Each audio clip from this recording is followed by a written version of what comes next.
All right. Good evening, everyone. Good evening, everyone. So nice to see everybody. So if I could have everyone's attention.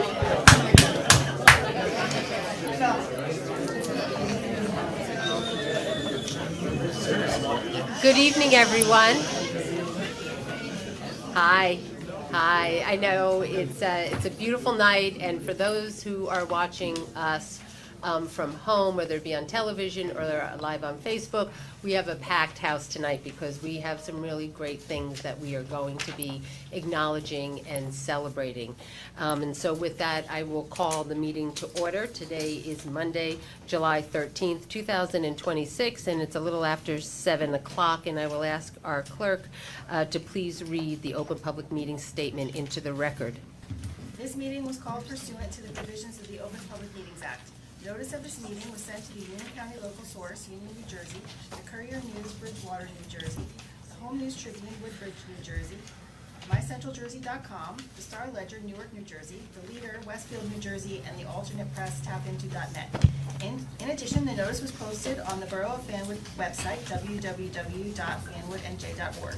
Copies of said notice were posted on the bulletin board in the municipal building and filed in the office of the Borough Clerk. Notices on the bulletin board have remained continuously posted.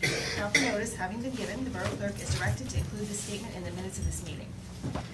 Okay, thank you. So for those who are in the audience, we're going to stand for the pledge and then a moment of silence. I pledge allegiance to the flag of the United States of America and to the republic for which it stands, one nation, under God, indivisible, with liberty and justice for all. And I would ask that you remain standing for a moment of silence, that we keep our first responders in our thoughts and in our prayers. And tonight, we will be recognizing, celebrating those very individuals that make our community what it is, which is a safe community.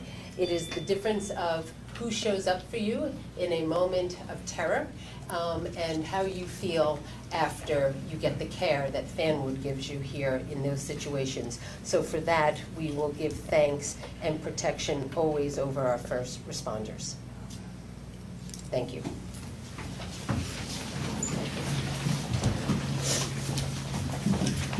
We'll start off with a roll call, please.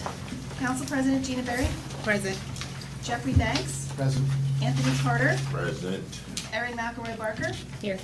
Catherine Mitchell. Here. Patricia Walsh. Here. Mayor Marr.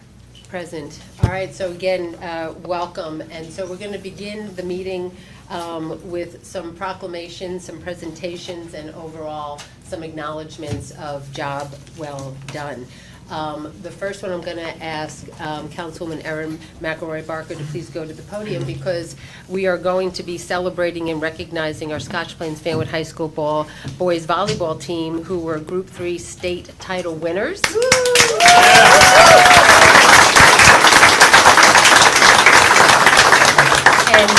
And Erin, as a mother of a volleyball player herself, understands the importance of the program and the excitement of the program, and so she will be reading the citation into the record, but if you want to call forward those that are here for you.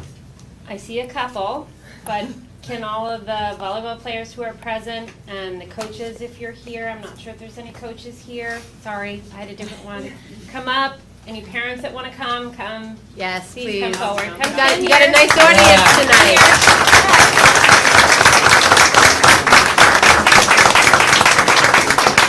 Hey guys. Okay, they're all actually quite a bit bigger than 2 years ago, so in here, there you go. I'm a little jealous. My son graduated in June of 24, and a couple of you guys were on the team, and we nearly made it, and we didn't, but this year you guys did, so congratulations. It's very exciting. So whereas the Scotch Plains Fanwood High School boys varsity volleyball team faced extraordinary challenges at the outset of the 2026 season, yet demonstrated resilience, unity, and determination that define true champions. Whereas the Raiders embraced a culture built on unity, strategy, and discipline on the court and off, rising to meet every challenge with purpose and accountability. Whereas the Raiders competed throughout the season on a demanding schedule, claimed the North 3 sectional championship, and advanced to the NJSIAA Group 3 state championship final. And finally, the Obridge, I just added that. Whereas the Scotch Plains Fanwood Raiders crowned their season with a dominant 3-0 victory over West Windsor Plainsboro South, claiming the NJSIAA Group 3 state championship, the second state title in program history, through disciplined blocking, precision serving, and a balanced team offense. Whereas the achievements of this team reflect not only athletic excellence, but also the values of sportsmanship, perseverance, and community pride that the Borough of Fanwood holds dear. Whereas the entire community of Fanwood takes great pride in the accomplishments of these student athletes, whose dedication to their craft and to one another serves as an inspiration to all. Now therefore be it resolved that the Mayor and Borough Council of the Borough of Fanwood, Union County, New Jersey, do hereby honor and congratulate the Scotch Plains Fanwood High School boys varsity team, its coaches, and all who supported this team on their outstanding achievement as the 2026 NJSIAA Group 3 state champions.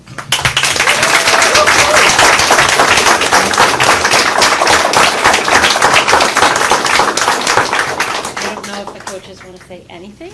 I have a little something prepared. Okay. It's short. I couldn't be more proud of what this team has accomplished. While our season was filled with championships and individual milestones, what I'm most proud of is the character, commitment, resilience that these young men displayed every day.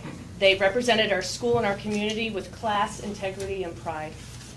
I'd also like to thank our assistant coaches, athletic department, and administration, our families, and everyone who supported us throughout this season.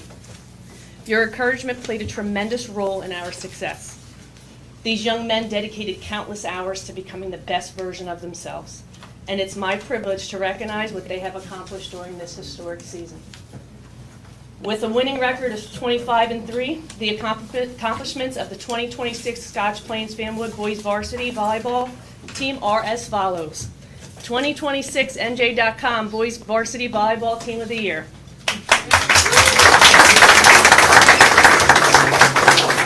2026 #1 team overall in the state of New Jersey, first time in the school's history.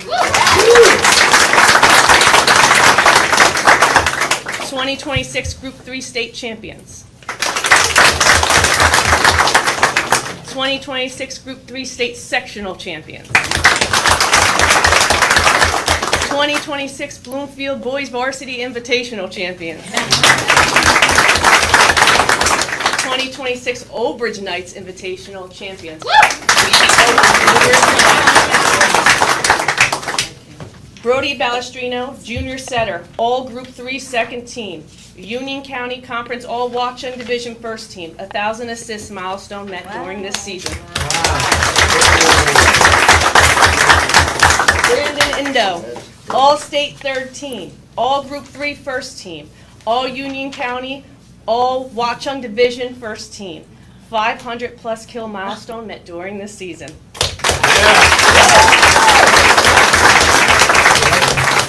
Daniel Ennis, senior outside hitter, 2026 NJ.com Boys Volleyball Player of the Year. American Volleyball Coaches Association, Best and Brightest First Team of the Year. All-State First Team, Union County Conference All Watchung Division First Team.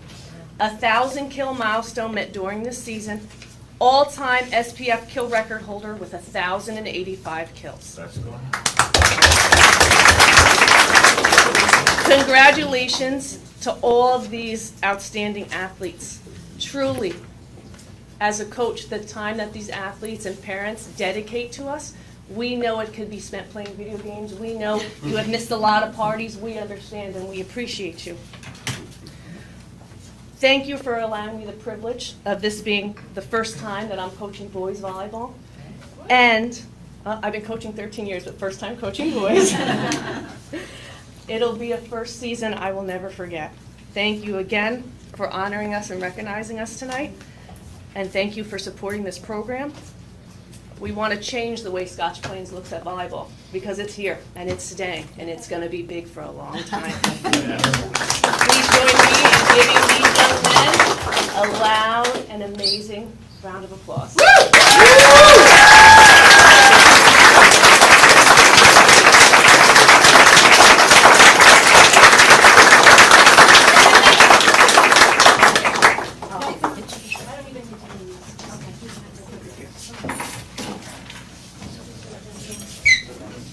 I'm going to go this way. Yeah.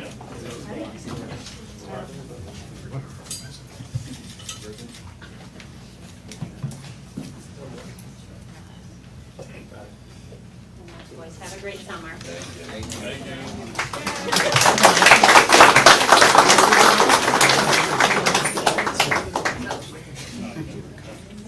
Let's go out there. We can take pictures of individuals. You want me to go first? Okay. So many exciting things tonight. Okay, so the highlight of our meeting tonight, as hopefully most of you who are here know, and we did turn the air up, so, is that we are making a captain. And we are very excited, and we're very grateful that everybody joined us. So my name is Erin McElroy Barker. I've been on council for a long time, 10 and a half years, and I have been chair of public safety for a year and a half. It is my pleasure today to witness the swearing in of Dan Krantz as the captain of the Fanwood Police Department. We started this journey a year and a half ago, and to more firmly establish consistent leadership in our department and support our officers. Thankfully, we have arrived here today, finally, and I am thrilled that Dan will be our captain. When I joined public safety 4 years ago, our department had recently suffered the loss of most of our upper leadership, and there was a tremendous amount of uncertainty.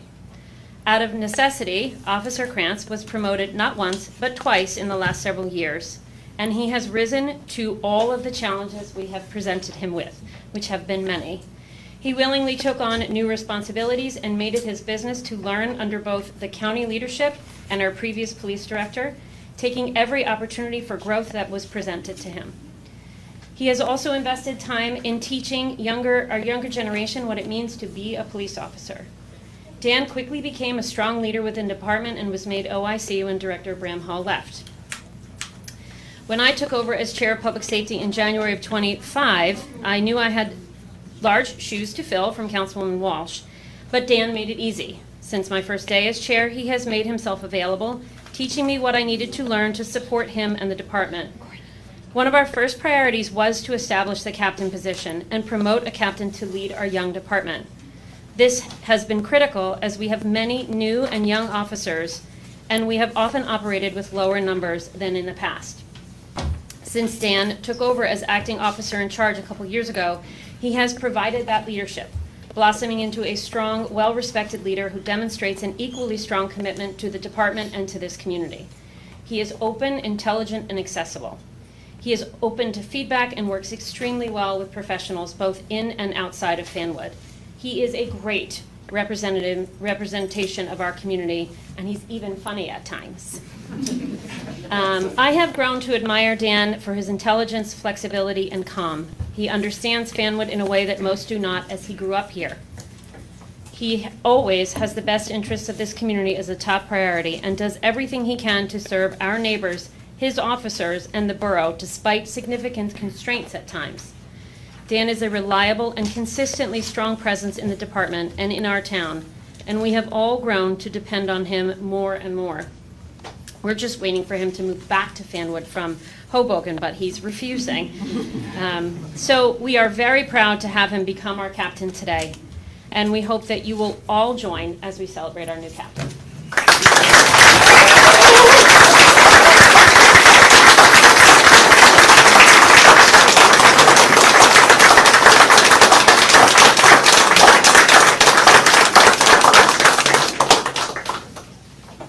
So a little point of how we're going to do your swearing in.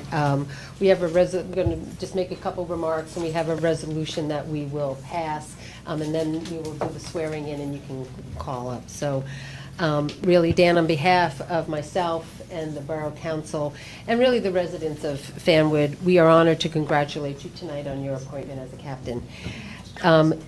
Your journey to this moment reflects a remarkable commitment to public service. Prior to joining the police department, you served as a telecommunications officer with the Union County and later as a United States Capitol Police officer in their first responders unit. You have consistently demonstrated professionalism, integrity, and a dedication to protecting others. And I also know that you have a set of parents in Tom and Mary Ann who are really true civic and public servants themselves, and so you learned well at the kitchen table of giving back. Since joining the police department in 2014, you've guided us through a period of growth and modernization. As a lieutenant, you not only oversaw the critical investigations and daily operations, but you also worked to strengthen community policing. You have improved our training and expanded proactive enforcement efforts. You recently got your MBA and a graduation from the FBI National Academy, which we were proud to support doing that. You demonstrate your commitment to lifelong learning and excellence in leadership. But what stands out most is your steady presence and your genuine commitment to Fanwood. Fanwood residents they know you as a law enforcement officer, but many of us know how deeply you care. We are fortunate to have someone with your experience and your vision and your character now lead this police department. Congratulations on this promotion, and let's swear you in.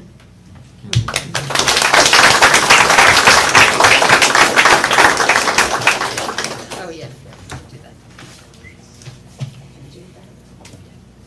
Yeah, okay. So I have to move this, and then we'll get to you. Authorizing the promotion of a police officer, whereas the Borough of Fanwood finds it both necessary and appropriate to promote a police officer serving within the Fanwood Police Department to the position of captain, whereas Daniel Krantz has completed the necessary requirements for an in-grade promotion to captain, whereas the mayor and council of the Borough of Fanwood find that Lieutenant Daniel Krantz is a qualified candidate for promotion to captain with a salary increase pursuant to the collective negotiations agreement and rules and regulations of the Borough of Fanwood Police Department. Now therefore be it resolved that the mayor and council do hereby authorize Daniel Krantz's promotion to captain on July 13th, 2026 at the pay scale in accordance with the collectively negotiations agreement and the rules and regulations of the Borough of Fanwood Police Department effective July 14th, 2026. Be it further resolved that a copy of this resolution be forwarded to the Borough Payroll Officer to make necessary salary adjustment. So I move that. Second? Second. All in favor? Aye. Let's make it official. Raise your right hand and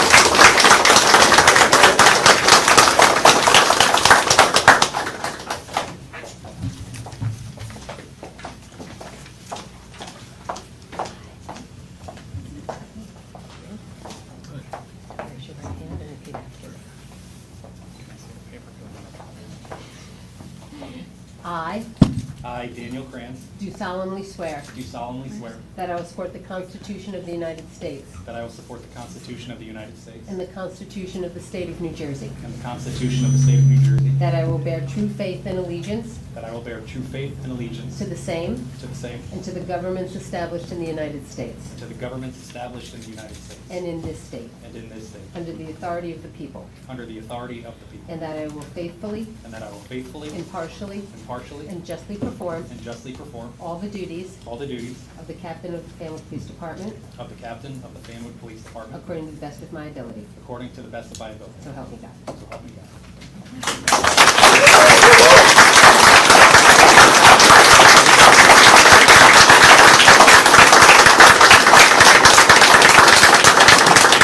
Just want to sign again. I have a little speech thing Sure, too. That's absolutely. cool. Oh, you're here. Okay, please.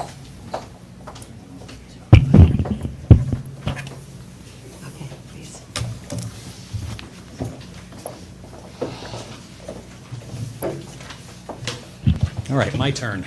You know, usually for these council meetings, I usually throw something into ChatGPT and it comes out great. And for this one, I actually wrote it.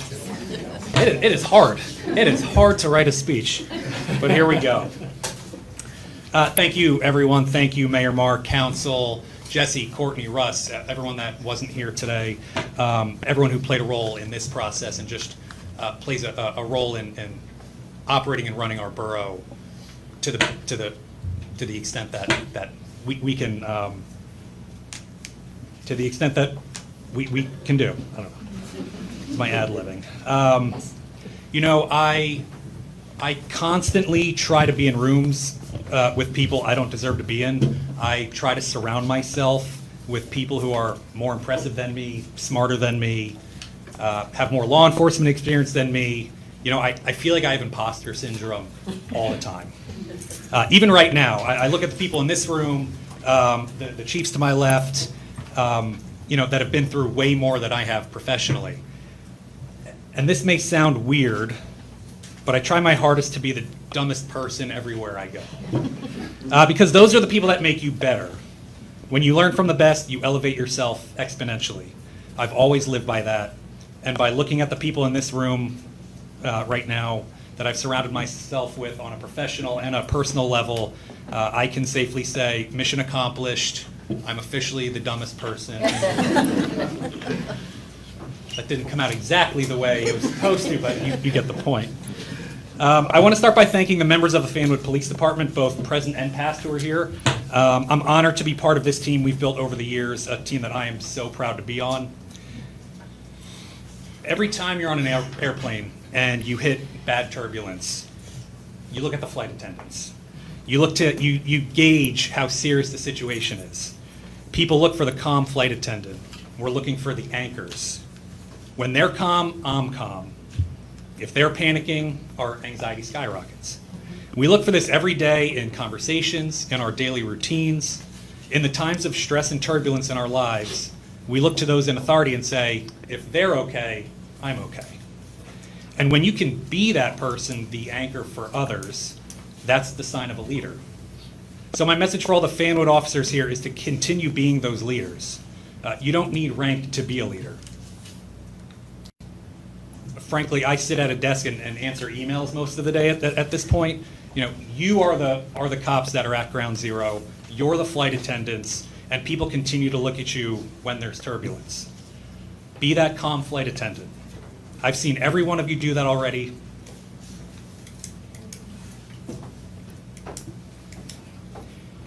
And I know it's in each and every one of you. I'm here as the figurehead and to support you in whatever way I can, but you are the Fanwood Police Department. Thank you from the bottom of my heart for making my job easy most of the time. Most of the time. I want to thank my family and friends for being here. You supported me moving from New Jersey to Washington, D.C. To start a law enforcement career, and then supported me when I returned. I get texts all the time when something is happening in the news. Could be something happens to a cop in Alaska, and I get a text saying, hey, just, I saw it on the news, just thinking about you. And I really appreciate it. That truly means a lot to me. I don't take that for granted. I want to thank the Union County Police Chiefs Association to my left for their guidance and support since I've been a member. I'm in a network of dozens of experienced law enforcement leaders to help navigate this industry we're in, which always gets more complicated, never gets easier, and will never get easier. And I thank you gentlemen for answering my calls and calling me just periodically and saying, how can I help? And you, Chief Mazzarella, and everybody else, I really appreciate you being here and for being there for me. I want to thank my fellow alumni and instructors of the New Jersey Association of Chiefs of Police Command and Leadership Academy. Some of them are here today. I'm motivated by every class we teach together, and I will shamelessly plug the program to any agency who's thinking of sending one. It's a great program. Send your people. I want to thank my fellow FBI National Academy classmates and friends. Right there, Brian. Right there. Some others around. Once again, to agencies who've never sent anyone, do it if you can. It was the most rewarding professional experience of my career. I want to personally thank Steve Dembowski in the back, aka the Godfather, who helped guide me through this program. I look forward to continuing my role in the association and the New Jersey chapter. I want to thank Mike Bramhall, who's present, the former director of the Fanwood Police Department, for your mentorship and friendship over the years. You've taught me that a leader empowers those that he works with, and that honesty and integrity are the staples of running a police department, and that those can be taken away if not used correctly.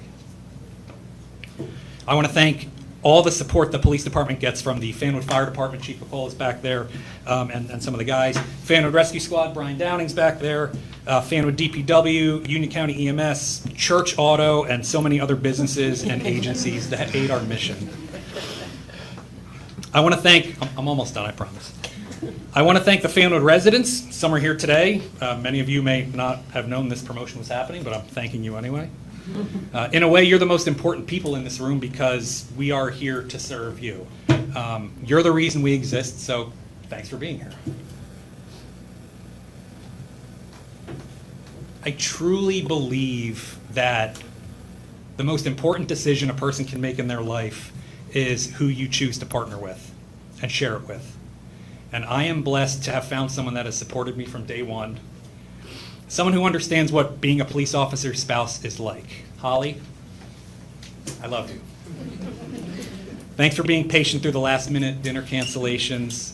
I have to work Thanksgiving conversations and possibly a recent July 4th, hey, I have to go into work. I'm sorry. Thank you for wearing your flexible hat, as your dad always says.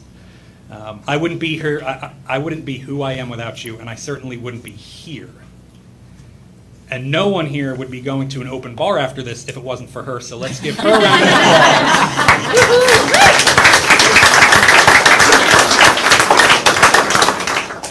With all that said, this has been a very proud moment for me. I look forward to working with those in this room through times of peace, but more importantly, times of crisis and instability.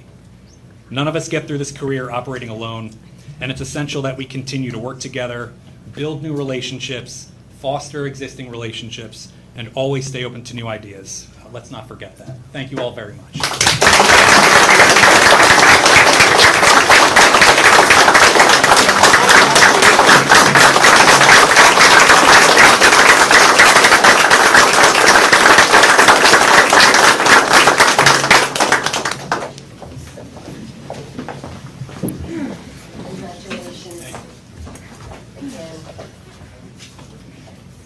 So, I said before how this evening is a celebration and it's also a recognition and shining a light on our first responders. And now Dan is going to help us shine a light on a situation that occurred recently here at Borough Hall, in which we had basically a life or death situation occur, a life-saving situation occur here at Borough Hall. And it just went to show you that the professionalism of our county EMS, our police department, and even our borough workers who found themselves in a position that they didn't really expect when they came to work about 2 weeks ago. And so I would like to call up the members, and Dan will talk a little bit about what happened, but we wanted to take this evening to publicly thank our first responders who literally saved a life 2 weeks ago, and to just not let that go on a course of business, and to just say that the person who wasn't feeling well at all is doing much better. So I'd like to call forward our own Brian Downing from our county EMS. We love you, Brian. Detective Lieutenant Gilmore, Sergeant Picola, Detective Hudspeth,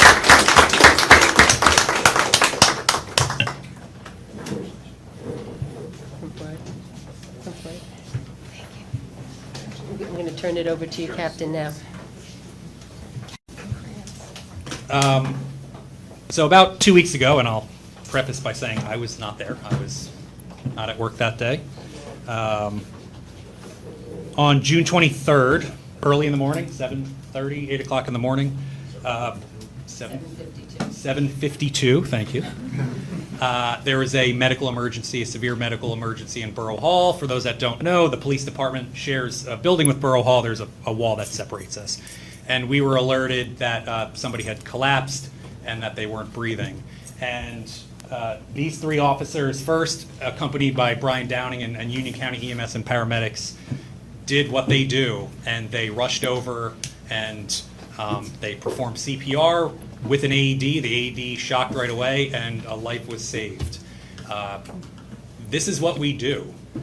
It's a little different when you know the person, I will say. But as soon as I heard about it, when I think Lieutenant Gilmore called me and said what happened, I before he even said what the final result was, I knew that it was going to be the best possible result that could be. Because whether it's these three, the guys in back, or the people that aren't here from Fanwood PD, this is what we do. We are trained in CPR and AED. We unfortunately do it more than we'd like, but I appreciate you all being here. I'm just going to read the awards, and each one gets one. I'm going to read the one with Lieutenant Gilmore, so insert your own name for this one. On June 23rd, 2026, Detective Lieutenant Ryan Gilmore, Sergeant Dan Picola, Detective Hudspeth, and responding Fanwood police officers and Union County EMS employees demonstrated exceptional life-saving action at Fanwood Borough Hall. Upon arriving at the scene of a medical emergency involving an unresponsive adult female, Detective Lieutenant Gilmore immediately initiated CPR alongside fellow officers. Through their rapid response, decisive teamwork, and the critical deployment of an AED, they successfully revived the patient and prevented a fatal outcome. Detective Lieutenant Gilmore's, Sergeant Picola, Detective Hudspeth, Brian Downing, their exemplary conduct on this date reflects the highest standards of excellence upheld by the Fanwood Police Department. Their unwavering dedication, commitment, and professionalism are a credit to their profession and the community they proudly serve. I'm sincerely grateful that you guys were working that day. I know for some of us this is not I don't want to say it's not a big deal, but this is what we do. But you guys handled it with professionalism as always, and I thank you for being there that day.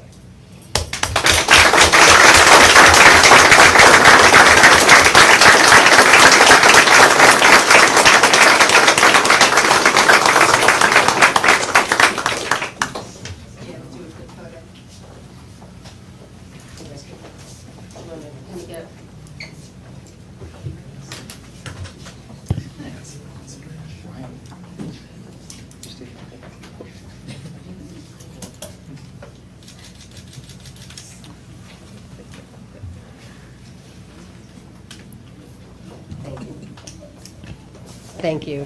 Thank you, gentlemen.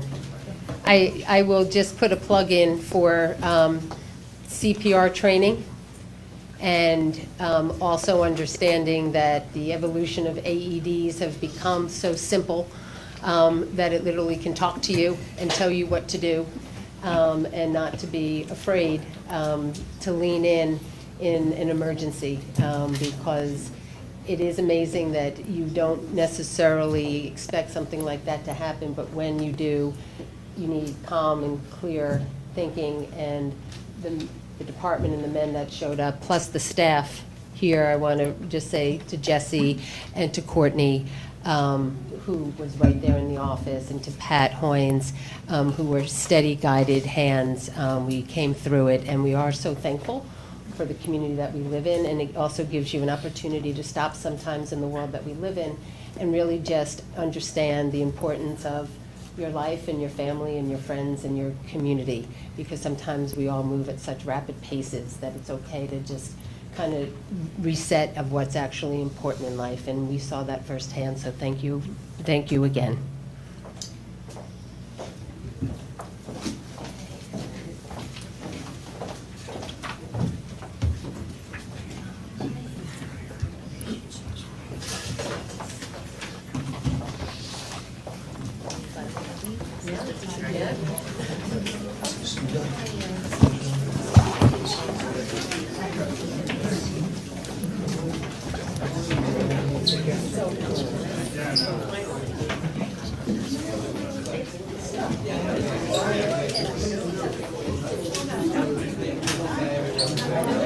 So while we have some of our audience members leaving, I also want to just take a moment to just publicly discuss the July 3rd storm that that came through Fanwood on July 3rd.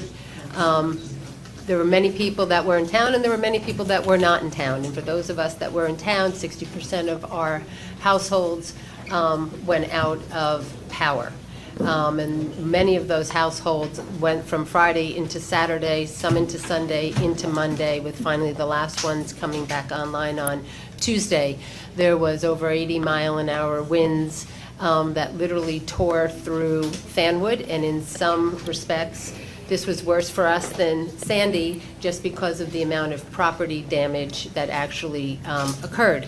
There was, so I want to thank, I still see John Picola here, who is our fire chief, but also was on the ground with Public Works and his crew that he called in, the police department, our building official who came in, because you got to remember it was July 4th weekend, and we actually had probably 8 or 9 homes that had to be visually inspected, and one unfortunately was deemed uninhabitable, and so that was very unfortunate. We also had many people that while they could stay in the homes, they received significant damage to their homes with trees going into their homes, and so there's a lot of people that are in a lot of pain right now, and so I want to just thank the community. We tried to communicate out the best that we could. We did a lot of social media.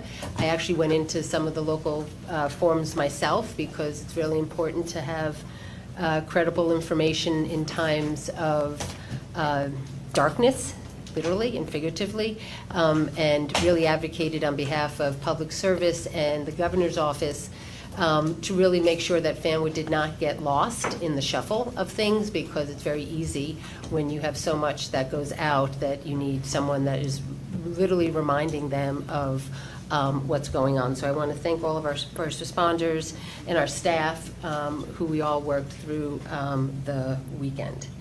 Now we're going to move on for the approval of our minutes of our meetings from July 15th, 2026. May I have a motion?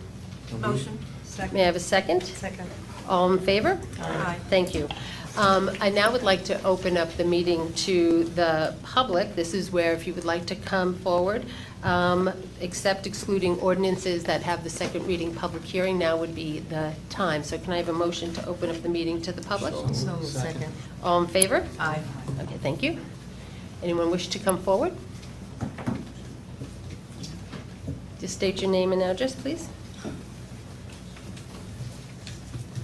Good evening, Mayor, ladies and gentlemen of the council, Bruce Patterson, Belvedere Fanwood, and Willow Avenue Garwood, as you know.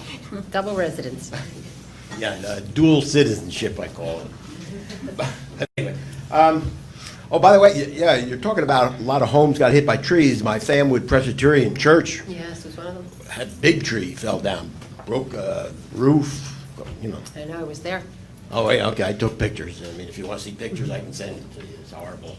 But anyway, what I was just talking about one of the resolutions. It was 07153, which is a resolution for $3,000 for Acuity as the affordable housing agent that is on the agenda that you're going to be voting on. And I'm just wondering, the $3,000, a lot of the financial agreements through the pilots and such normally have a 2% administration fee possibly inserted to cover that cost for these agents that are here. I don't know the exact responsibilities of Acuity, but I would assume it's very similar. But they are to assure that the affordable housing process is being okay with the developers or the management companies of the high density. And one thing is they're actually supposed to review the audits. There's supposed to be an audit by law that the affordable housing development provides to this third-party Acuity. And I guess my question is, or my two questions are, one is these audits, are the public able to Oprah any of these audits that Acuity is supposed to verify? And also the $3,000, is that really just a pass-through dollar amount coming from the financial agreements, which should have some kind of administrative cost inserted into the financial agreements to pay for this third party? So those are actually the two questions. Sure. So Acuity hasn't worked for us yet, so they're going to be hired tonight. So number one. Number two, the funding for that comes from the Affordable Housing Trust Fund that we have.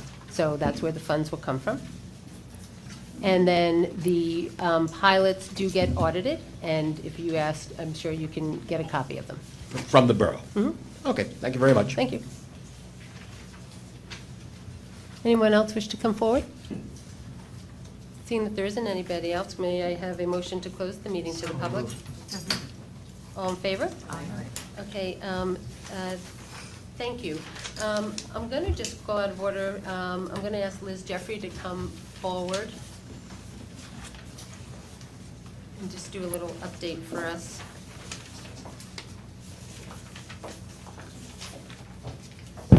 Good evening, everyone. Good Gosh, that was evening. nice recognition tonight. I appreciated being here for that. I've known most of them a long time, especially Jane Cran. So I don't want to go back through what I presented the last time I was here, last meeting, which was basically sort of, I guess, the strategic perspective on why we do what we do as far as our redevelopment goes. But I would like to just maybe hit on a few points and then bring you some current issues that are probably new information for you.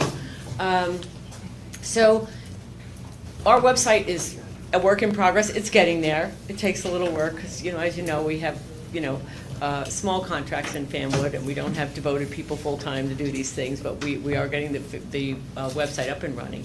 It does include many before and afters, and sort of what we began focusing on with the development of the downtown block near the train station, and why we chose to do what probably is the lowest density, mixed-use housing you can do with retail on the first floor, to meet our affordable housing obligations, to meet the smart growth goals of putting people living and working in your downtown, and to create and foster the creation of new retail spaces.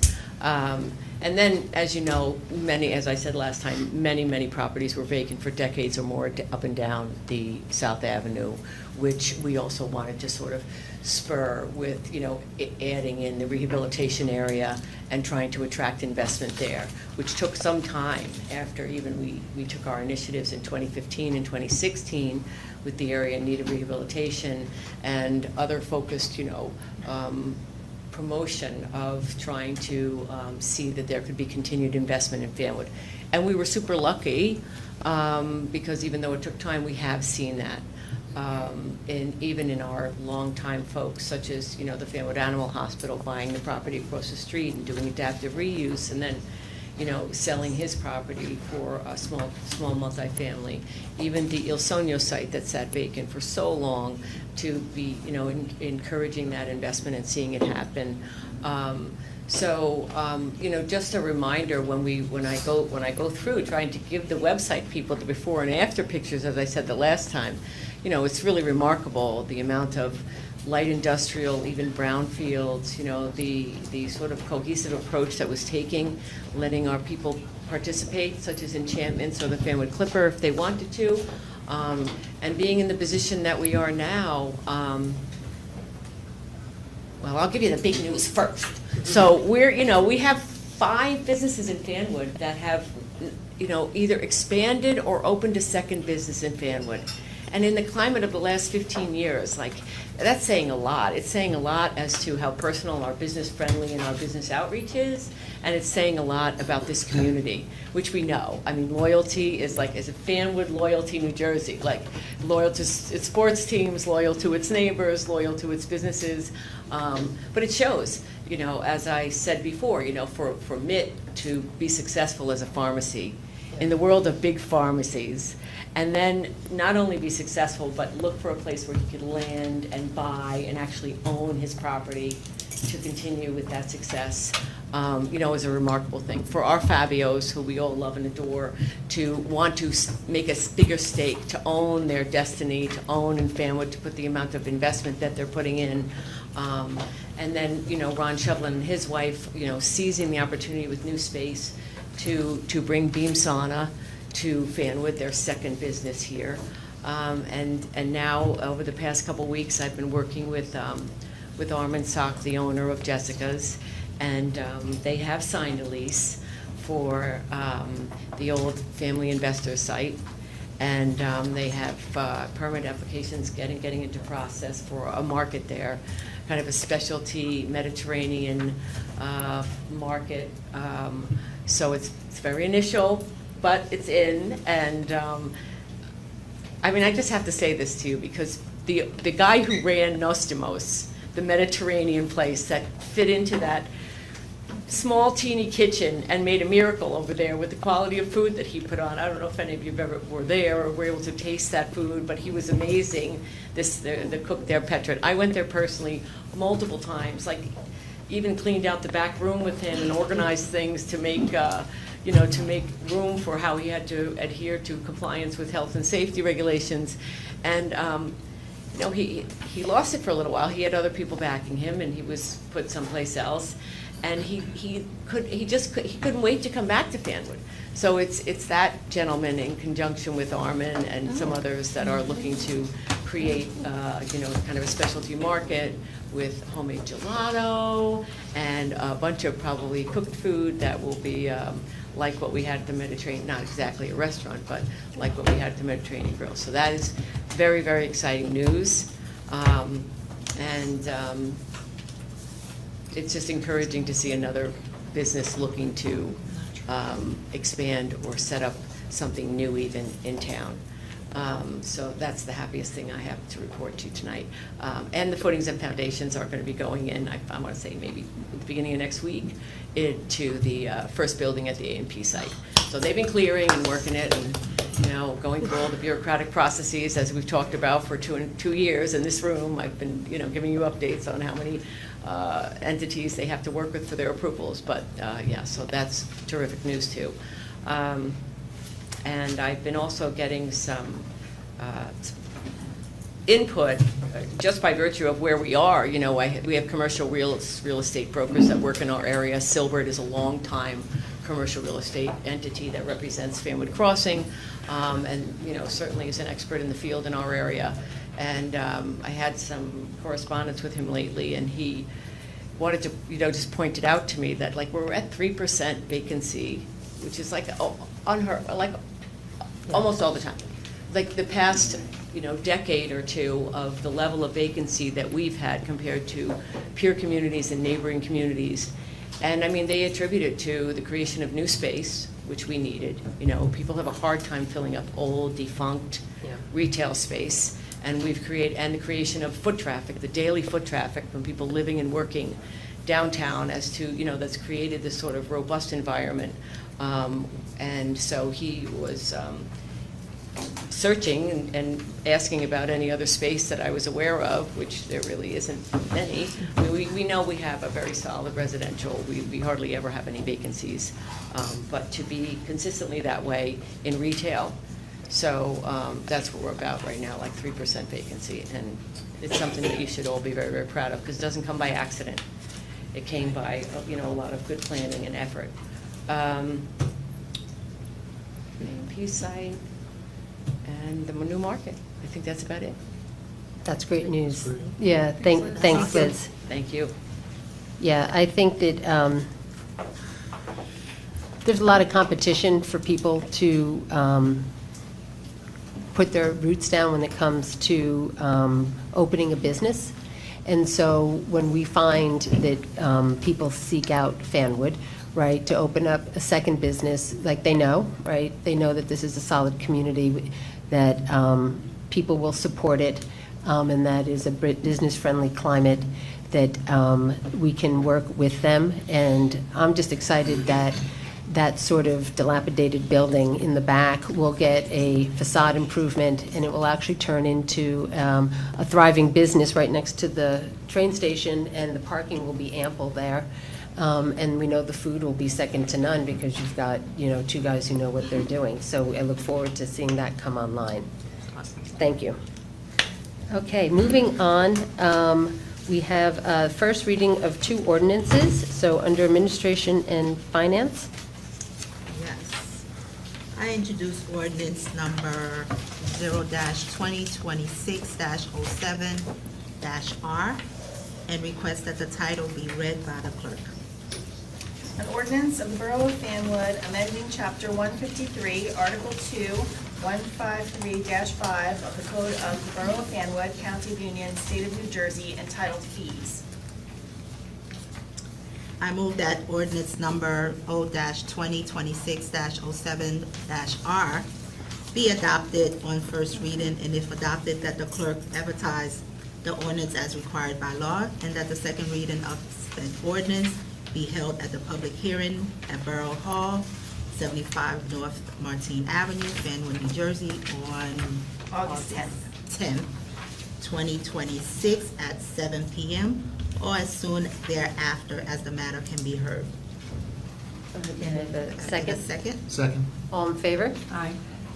Jesse, do you want to just give a high level of what this was? Yeah, so our tax collector had recommended 2 fee updates for consideration, both of which included in this ordinance, which would result in amendment to Chapter 153 of the Borough Code. First, it establishes a $100 fee for duplicate tax sale certificates. This is standard practice amongst most municipalities and would only ever be charged to lien holders who lost a certificate, not to residents. Second, implementing a $25 in lieu of mailing fee for the tax sale process. This fee, also common among municipalities, helps offset the cost of online tax sales and actually provides delinquent taxpayers with additional notice, 2 additional mailings, making it more likely they'll respond before the sale. Scotch Plains recently did this, and they saw more people respond to the notices and reduce the number of properties that went to tax sale. And the additional revenue helps pay for the cost of running the online tax sale. And so those are the 2 main Okay, changes. thank you. We have a next first reading of a ordinance under public safety. Yeah, so just briefly to describe this, Officer Krantz came to our last meeting to describe the package of changes and modifications that the police department and our engineering department are recommending. There are additional stop signs that they have requested, as well as no stopping or standing for vehicles on multiple streets that are close to schools, as well as left and right turn prohibitions, again, to provide for better traffic safety.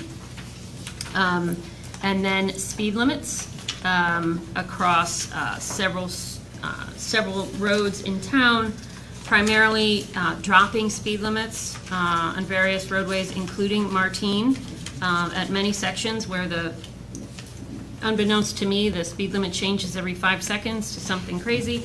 So this is a package of changes that was discussed by the traffic committee and agreed upon last time, that really is aimed at promoting both traffic safety and pedestrian safety near the schools, and to reduce congestion. So that's what this ordinance addresses. So this is the first reading of ordinance 2026-08-R, ordinance of the Borough of Fanwood, County of Union, and State of New Jersey, amending Chapter 280 of the Borough Code regarding vehicles and traffic. I read it. Sorry, I'm going to keep going. I move that ordinance 2026-08-R be adopted on first reading, and if adopted, that the clerk advise the ordinance is required by law, and that the second reading of said ordinance be held at a public hearing, Borough Hall, 75 North Martine Avenue, Fanwood, New Jersey, on August 10th, 2026 at 7 p.m., or as soon thereafter as the matter can be heard. Second? Yeah. Okay, all in favor? Aye. Thank you very much. Now we have our second reading of our public hearing of our ordinance. There's We one have- more we first have reading. one Oh, more. I'm sorry, First reading.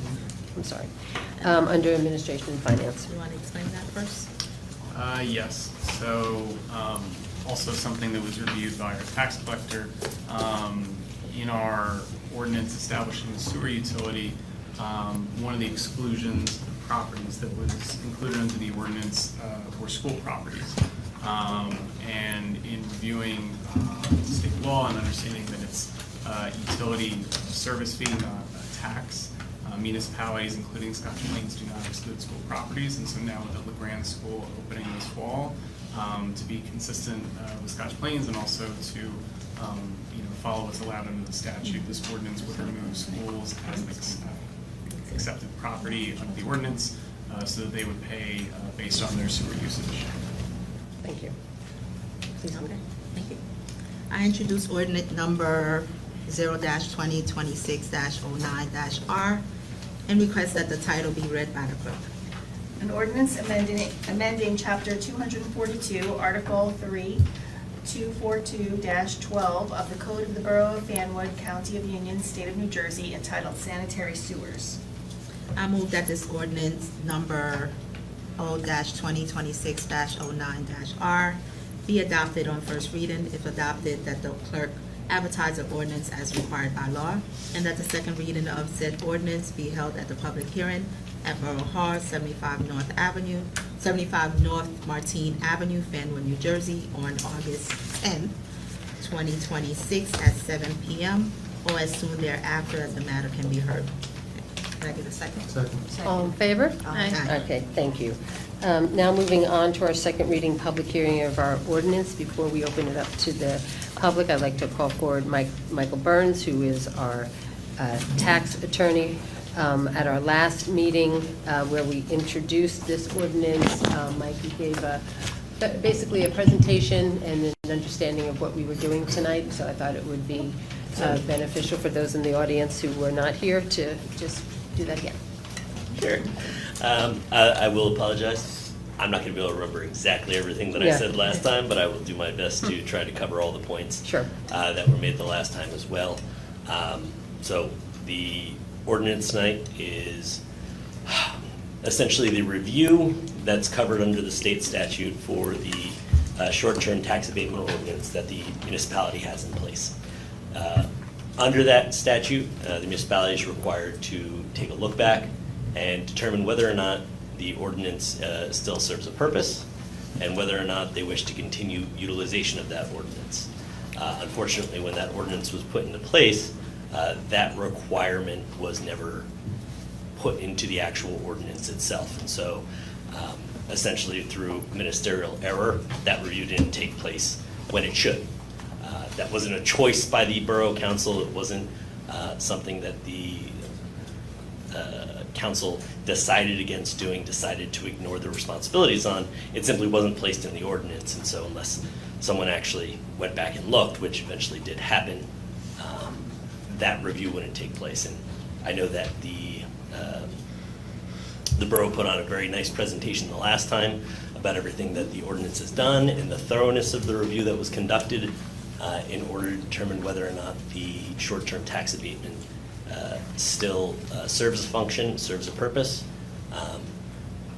And essentially what the ordinance does now is take that information, make the determination that yes, the ordinance has served its purpose, it has a little bit more work to do, and sets an end date for when eligibility to apply for that abatement will sunset, essentially. Basically creating a self-terminating ordinance to allow the process to finish itself out. I think my understanding is that it has encouraged certain growth within the township in certain areas that needed it. It has rehabilitated certain properties, and that certain properties have applied, not been granted it because they didn't qualify under the specific standards of the ordinance. Others have, one of which is, and you can correct me if I'm wrong, but one of which has gone all the way through the process, one of which is about halfway, excuse me, about halfway through the process, and one of which has just started the process of going through the abatement. The abatement itself is fairly straightforward. All that it does is the property owner, if they qualify, they will continue to pay taxes on the value of the property, the land itself, and any improvements that existed on the land prior to whatever improvements they made. And it phases in them paying the taxes on the improvements that they put into place, essentially giving them an economic incentive to invest significant sums into developing some of these properties that really needed it. The borough is essentially making up for the ministerial error of not addressing that review. I want to say about a year ago when they should have addressed that review in the first place. And essentially making the determination that, yes, we want this ordinance in place, but yes, we want it to sunset once it finishes accomplishing the tasks of the projects that were put into place in reliance on that ordinance, and give us all a way forward to then be able to enjoy the fruits of it, essentially. Right, so tonight's ordinance makes minor changes? Minor changes,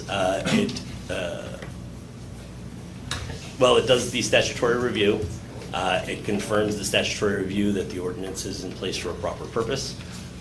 It changes the end date so that the ordinance itself does sunset, I believe, in 2 years. Yeah, 24 months. 24 months, so that after that, no further applications can be submitted, reviewed, put in, and it places the effective date for the ordinance so that it is a continuous period from when it was first adopted back in 2015, so that there are no questions as to when something qualifies. And you looked at this because you are a tax appeal attorney. You're a tax attorney by Yes. profession? So outside of Fanwood, I'm Yeah. also the tax appeal attorney and have worked in tax appeals, I want to say, for about 10 years now, in Franklin, North Brunswick, Marlborough, Brook Township, probably 3 or 4 other towns where I've handled the bulk of their tax appeals. Had to deal with their trials, had to deal with not just valuation issues, but also some of these more esoteric issues as to where does the law apply, when does it apply, and how do we get here from the statutory interpretation. What's the intent of the statute, how has it been interpreted, and how can we move forward with it. In addition to that, I do township attorney work as well in a number of townships, dealing with implementation of ordinances, how they're supposed to be written, how they're supposed to be adopted, and how to make sure that they are viable for what the township intends to do. So I came at this from both sides to make sure that it was being appropriately done, that it was being appropriately considered, and that the retroactivity of this ordinance was appropriate in this circumstance. It's not always appropriate. It's not always appropriate in all circumstances. If the borough had made a choice about this, if they had declined to do so intentionally, if it was anything more than a mere ministerial error in the fulfillment of the statutory requirements and intent, then my advice would be very different. Okay, thank you. Thank you. All right, so, Do you want me to add any presentation? yes, sure. I mean, I realize that tonight, it's the second reading, and some of the things I can catch up on briefly because they're on our website. They have been on our website. Most of this information about the redevelopment and whether it's long-term or short-term tax abatements. But I think it would be important tonight just to reiterate, because it doesn't seem to have been covered, and maybe saying it again is worthwhile, that, this tax abatement is what we call the short-term tax abatement. It was created by the state of New Jersey to help inspire, to help foster investment in areas that were experiencing vacancy, dilapidation, even in historic preservation, because it would incentivize people to make significant investment to their properties. So that's the reason that the law was created by the state of New Jersey, and you have to satisfy certain criteria in order to be eligible. And you must be located in an area in need of rehabilitation, which we established on the South Avenue corridor, not all of it, but in certain of our vacant and underutilized sites. In the South Avenue corridor, we established an area in need of rehabilitation. And even after we did that and had successful track record happening in the downtown redevelopment, we still had trouble seeing some investment come forward, as I mentioned, just Il Sogno as that example. So you do have to be located in an area in need of redevelopment, and it is a tax abatement that has a term of 5 years, and you never pay less than what you were paying. It's conventionally taxed. Basically, your property continues to be conventionally taxed, so all the entities that receive the money under that taxation continue to receive that. It's administered by the tax assessor, not by the borough. It basically is an application that's given to the tax assessor. And you graduate, what happens is you graduate in on the new taxes based on your new assessed value, based on the improvements that you made. So whatever your assessment went up, you graduate into that new assessment. If your assessment went from $150,000 to $1 million, then you graduate in over the course of 5 years to paying, you stay steady the first year to allow for lease up and financing stability, and then you pay 20% of the new assessed value, 40% of the new assessed value, 60%, 80%, and then 100% of your assessed value. So I just want to state it out there again, because it might be worthwhile, just for the record for tonight's meeting. We have stated this before, and there is information on the website, but it is something that's created by the state of New Jersey. It has to be in an area in need of rehabilitation, and it is a graduation into your full new assessment, not a relief of any prior existing investment. So, thank you. Thank you. Any other Okay. questions, I'm happy to answer. Thank you. Okay, so with that, I'd like to open the meeting to the public. So moved. Oh, let me just read the ordinance into the record. I'm sorry. So I'd like to have the second reading and the public hearing of tonight's ordinance. I call up for second reading ordinance number 0-2026-06-S, and request the clerk having produced affidavit for publication, also read the ordinance by title. Ordinance of the Borough of Fanwood amending and readopting Chapter 268, Taxation, Articles 1 through 17 of the Borough Code. Okay. I move that a public hearing be held on said ordinance. May I have a second? Second. All in favor? Aye. Okay, I'd like to call forward any members of the public that wish to come forward. Please state your name and address for the record. There's 5 minutes, no yielding of time, no coming back a second. So, Mr. Morris, welcome. Gary Morris, 405 South Avenue. Out of curiosity, can I talk directly to the attorney? Well, you have your Okay. time. I mean, he comes through me, Just- Mr. sure. Morris, All right. as the All right. mayor. I'm going to read, first of all, Liz, I'm sorry. I like you as a person. You're not correct about conventional taxation. Distributed taxation. That's not conventional when you have a massive tax abatement. It's just not. Let's not play with the words here. And you also said something that really stood out. Low density. We have no density requirements in our town. We can build anything. The Soho right now is more densely populated than Detroit. Now, I'm sorry if I'm going off, but every time you guys talk, something else comes up, and I go off script. This is interesting. I was accused of misinformation in the last meeting, and I just have to say something to that. That is hilarious. That is absolutely hilarious. We are here tonight because I found this. Not the lawyer. I found it. I found it. It is your job. You are paid by our tax money to find out if this was sunsetted. You failed. You didn't do it. I did it. I have no law degree. I just researched it, okay? This is going to go across New Jersey. This is going to change New Jersey because every town is doing this garbage. I'm sorry. Now, listen to this statement, this nugget that I found not on ChatGPT.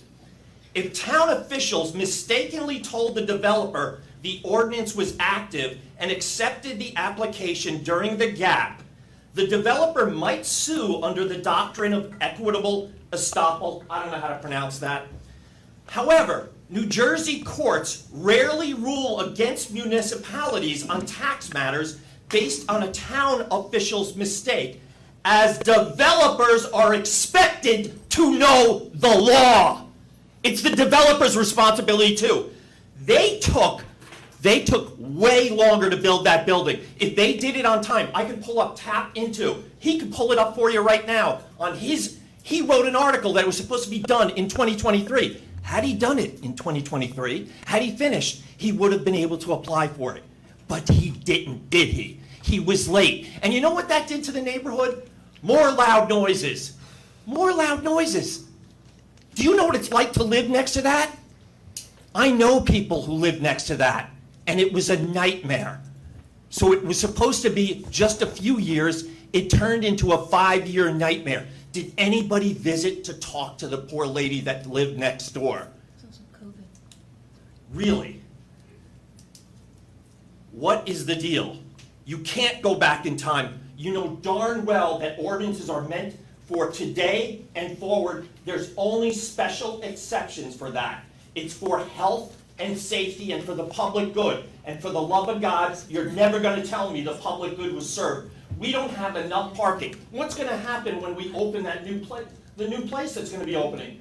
Where's the parking for the post office supposed to go? What are we doing here? We allowed somebody to build a building there that does not have enough parking. It has a deficit of parking. From my estimation, they're missing 2 parking spaces. Where's the variance to grant that? What happened to the blocked fire lane that I'm told is misinformation? They suddenly changed that. Isn't that interesting? When I bring it up at a public meeting and they change the design, the fact is the design never had a dog run in it. It never did.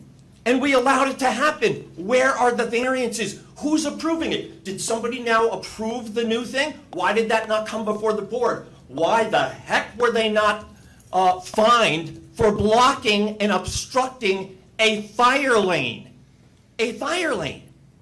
Is that a good partner for our town? I don't think so. We already gave them an abatement. They had 2 more years of construction with no new taxes. No new taxes.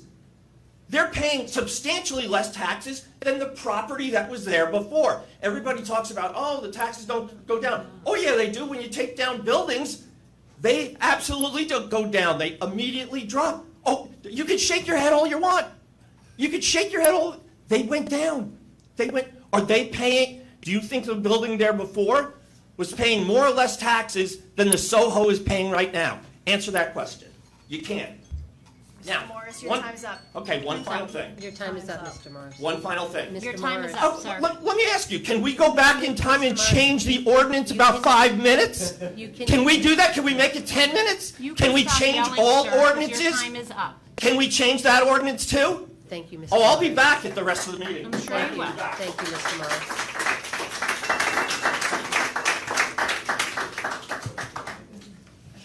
Wow, it's a hard one to follow. Can you please not shout at us? Can you please not interrupt my speaking time?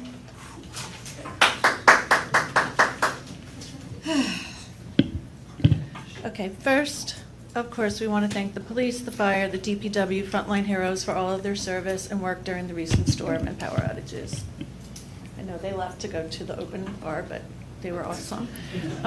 Also, it's great to see Dan Krantz receive such a well-deserved promotion to captain. He's a true leader. He will always have our vote. Erin, congratulations on Duncan. We met him today. My dog is obsessed, and he's adorable. So that was delightful to see today.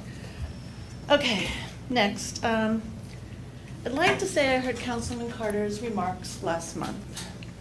I'm sorry I wasn't here for that, but I did see it. I think you owe Gary an apology. That was not cool or appropriate. Gary has been relentless in the pursuit of the truth via the Oprah process. And everyone in this community knows this. So as long as we're talking about misinformation, I'm going to roll a videotape. Are you here to talk about the ordinance? Because that's what I the am. public meeting is. Okay. I'm definitely here to Thank talk you. about the ordinance. Let's start by talking about the ordinance on this video.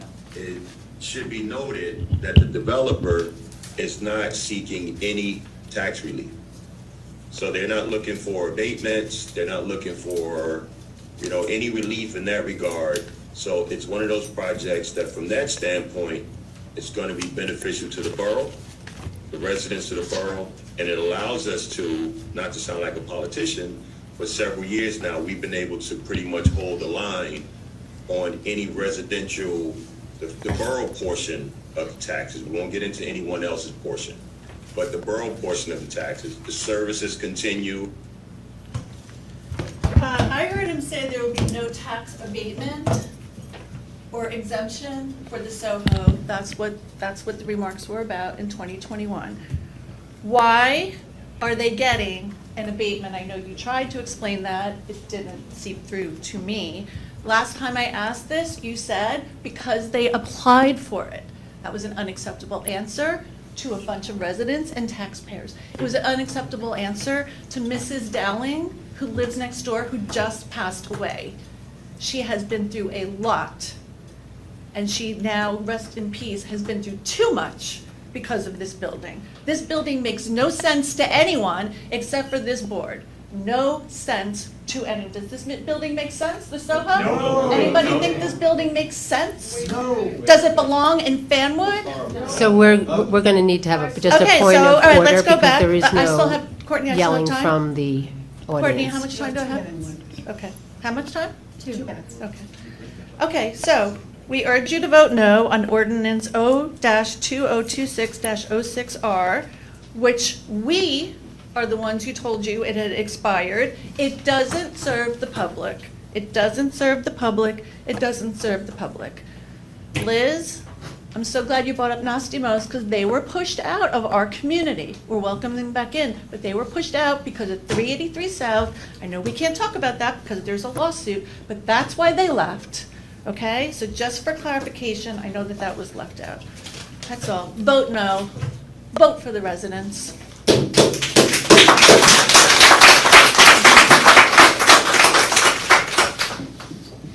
I'd like to call forward any members of the public.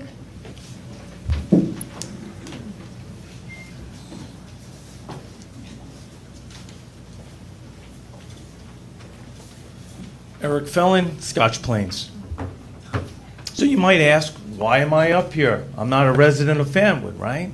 Well, do you care? I do, and that's why I'm here. So as Gary mentioned and as others have mentioned, this abatement that you are provisioning hurts both towns. It hurts Scotch Plains and Fanwood. So you all know about pilots, payment in lieu of taxes, and these abatements. So money is not going to the combined town school district, and that's why I'm here fighting. So I think the estimates were over $1 million. That's not going to the school system due to these taxes. Listen, I had my house remodeled recently. It would be nice if I got a 20, 40, 50, 60 gradual increase in my taxes too. You know, my house was deplorable, if that's your terms, because it was a lot of work that needed to be done. It was dilapidated. It needed work. It needed a roof. It needed new windows. But I can't just push off my taxes like that. So why do we do this and do you want to give this to other people to, oh, let's give the 20, 40, 60 or whatever rule so that we can just give them free money? I don't know who's here, you know, what deals are being made on the side. I'm not going to make any insinuations. I do want to commend the town council, though, by the way, for what you did during the July 4th power issue. The Ritas was very nice. Did the town pay for that? Or was that donated? I paid for it. You paid for it? Thank you. You're welcome. Okay. So that's a nice thing. Now, I wasn't sure if that was something that the town had to pay for, but that's a nice gesture. And the town should do another nice gesture and listen to the voice of the community. Listening to the voices inside your head so that way you can keep yourselves reelected and keep yourselves up there and keep the developers or whatever it may be. I don't know what your personal agendas are, but it sounds like the town, their agenda is different than your agenda. All right? All this development, all these big buildings that we're building. Listen, Pilot was developed, I think, 50 years ago to address, yes, deplorable, dilapidated areas that were that nobody wanted to move into, that nobody wanted to develop in. We're talking about communities that are impoverished, you know, almost like war zones. As somebody mentioned here earlier today, one of you up there mentioned that we have like no vacancies anywhere, that all the apartments are rented, this and that. There's no deplorable areas in Fanwood. A piece of land you're calling deplorable just because it doesn't have a tenant? Because no, it just needs the right finance or the right person to come in. And if that right person to come in is not somebody that is for you, then who is it for? okay? Remember, you're up here for everybody else that's out there. And I don't know where you found this clown, because his confidence in what he was doing here, and I saw him up here, he has no confidence whatsoever of what he's talking about. So I pray for you guys. Thanks.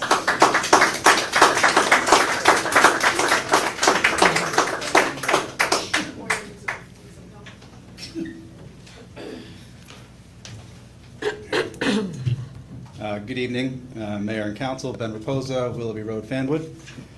I spent a lot of time over the past few days reading the ordinances and the redevelopment plans and tonight's agenda because I wanted to understand what the borough is trying to accomplish, not just to react to it.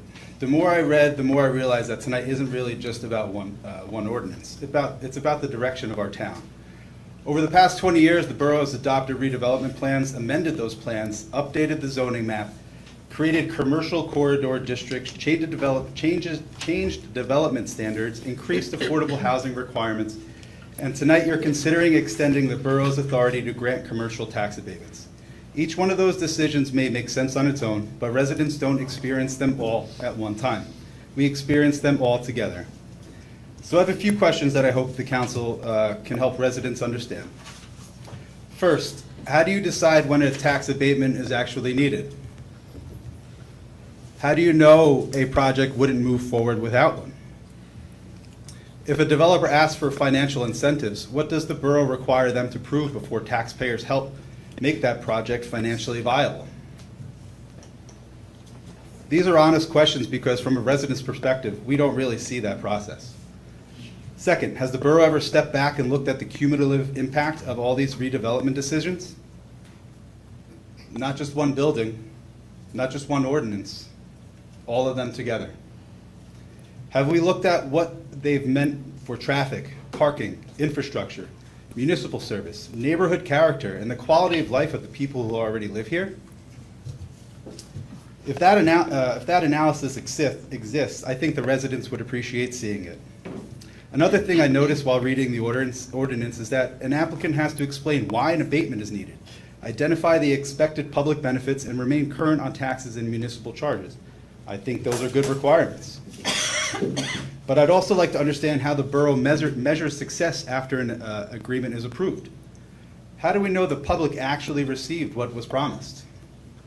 I'm asking these questions because Fanwood is changing. Some people welcome every new project, others don't. I'm somewhere in the middle. I understand that some redevelopment can be beneficial, but I also think there's a point where we need to ask whether we've reached enough. Fanwood is a small town. One of the reasons many of us chose to live here is because we feel it doesn't feel like every other town. I'd hate to lose that without first having an honest conversation about where we're headed. I'm not here tonight asking you to stop redevelopment. I'm asking you to explain it. Explain why another tax abatement is needed. Explain what residents receive in return. Explain how success will be measured. And explain how you'll know when enough redevelopment is enough. I don't think those are unreasonable questions to ask. Thank you for your time. Thank you.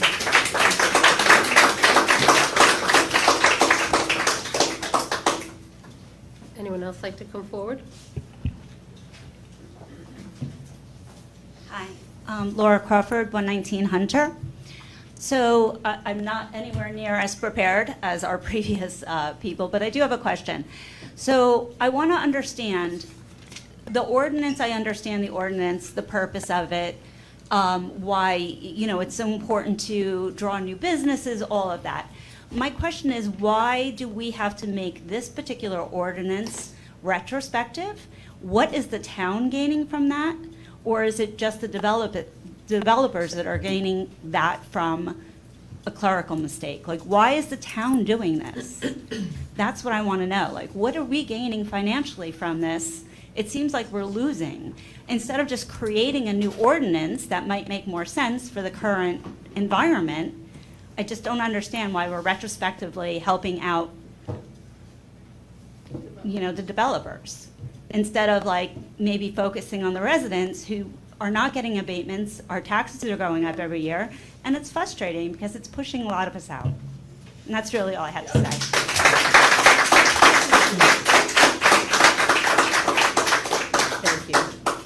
else wish to come forward?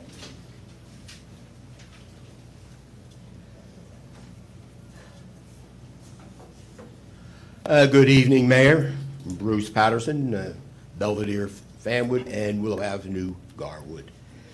The ordinance that comes before us, just a little bit of fact-finding that I did in the last 10 years, and this is actually back a couple of years anyway. In the last 10 years, and I think I might have mentioned this once before in front of the council, but anyway, we have encountered so many high-density projects from the Netherwoods train station all the way to the Cranford-Roselle border on South Avenue corridor, which is about 7 miles long.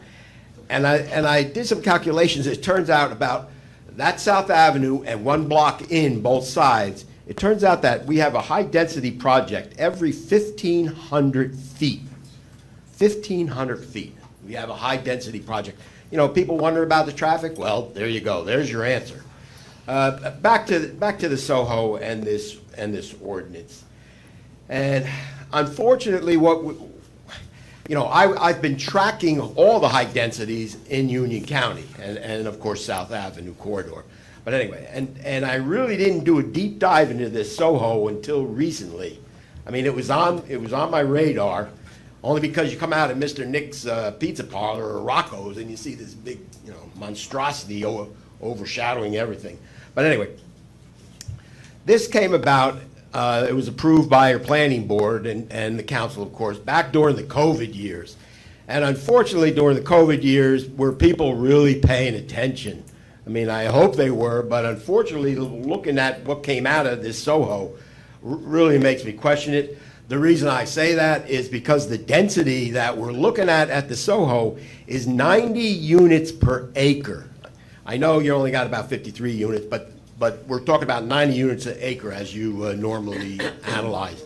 And to tell you the truth, in Garwood, we have a Vermella, and that was 60 units an acre. And that was a huge, dense project. And this one's 90. And one time I asked the planner, Bill Neerstad, you probably know him, and I said, how can we do 60 units an acre? That's amazing. He goes, oh, it's even higher than that over in the city of Plainfield and the city of Rawway and the city of Elizabeth. And he says, you see 60 units an acre there. Yeah, they're cities. Garwood's not a city. Neither is Fanwood. And we're looking at 90 units an acre. That is a lot. But unfortunately, it's built. And it's now occupied, obviously. So moving forward, what can we do? Well, it sounds like we can't do anything retroactive. So we have to start from day one. And the government, as Mr. Morris did say, yeah, the government makes mistakes. And, but the judge ruled that, yes, the government makes mistakes, but, that's how it is. And we've seen that before in Cranford, where the construction department allowed this guy to build an 8-foot fence, but it was illegal. So the guy actually had to take down the 8-foot fence, even though the construction department told him it was okay. Recently, Pompton Plains had a candidate that asked how many signatures should I get on my petition. They said 230. Turns out it was 250. She can't be a candidate because she didn't have enough. She sued. The judge says, nope, that's the law. It's 250. So here we are. We're looking at an error, a gap period that you approved an abatement. Obviously, we consider this, instead of going retroactive, we can actually consider this a do-over.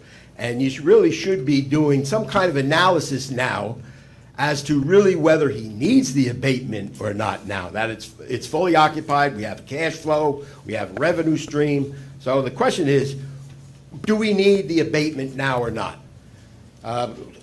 Ms. Brink said vote no. I do agree that you should vote no, do an analysis. Whatever's in place right now, continue on until you finally come up with an analysis whether an abatement is needed or not. As to the lawyer mentioning, no, it was Ms. Jeffries actually mentioned that the land taxes, that we get regular assessment on the land taxes. That is true. However, I've seen a lot of pilot financial agreements where the land taxes, yes, is paid that year, but then the next year is actually deducted from the revenue stream. So that's a question I'd actually like to hear, whether the land taxes that Soho's paying is actually deducted next year, which means they're really not paying taxes at all on that.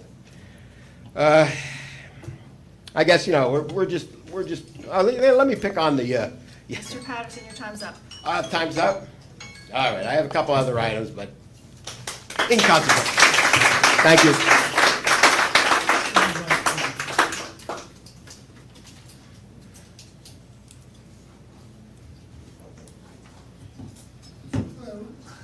Hello. Dave Cashier, 37 Old South Avenue.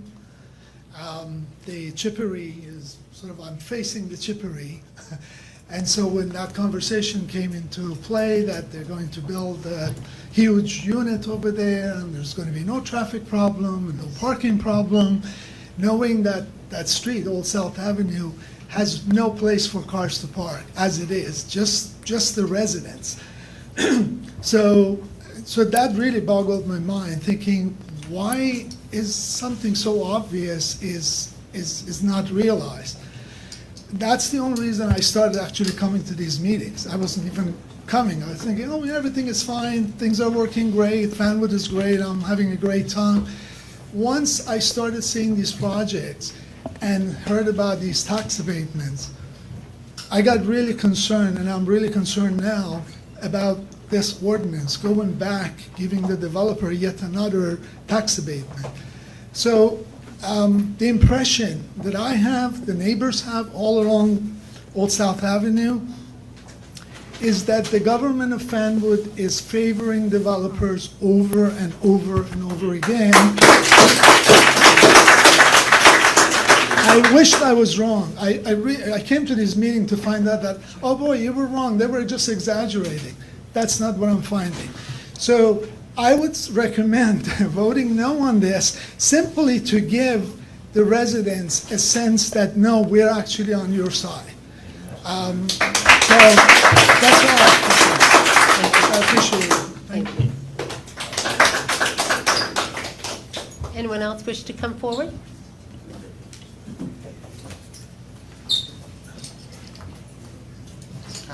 Shia Stone on Montrose. Real quick, no to the abatement. Just plain and simple. Everybody here that's not on that side of the room wants it to be no. Everybody on this side wants to know. I don't know how much time this tax attorney can devote to Fanwood when he's representing a half a dozen or more towns.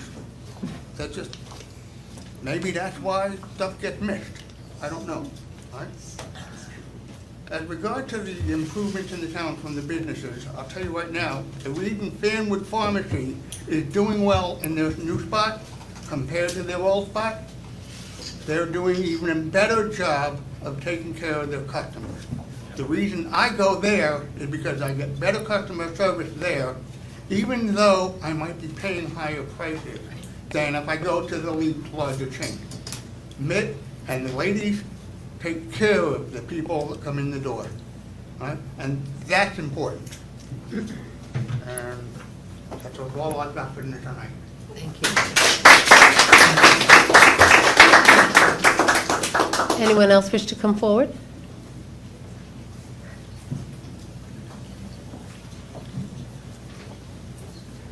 Good evening, Bud Lab in South Avenue.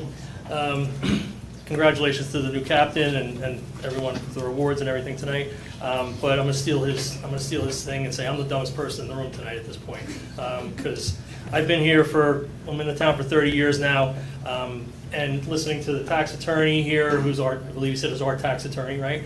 Some of the things that he mentioned, and also that Liz mentioned here.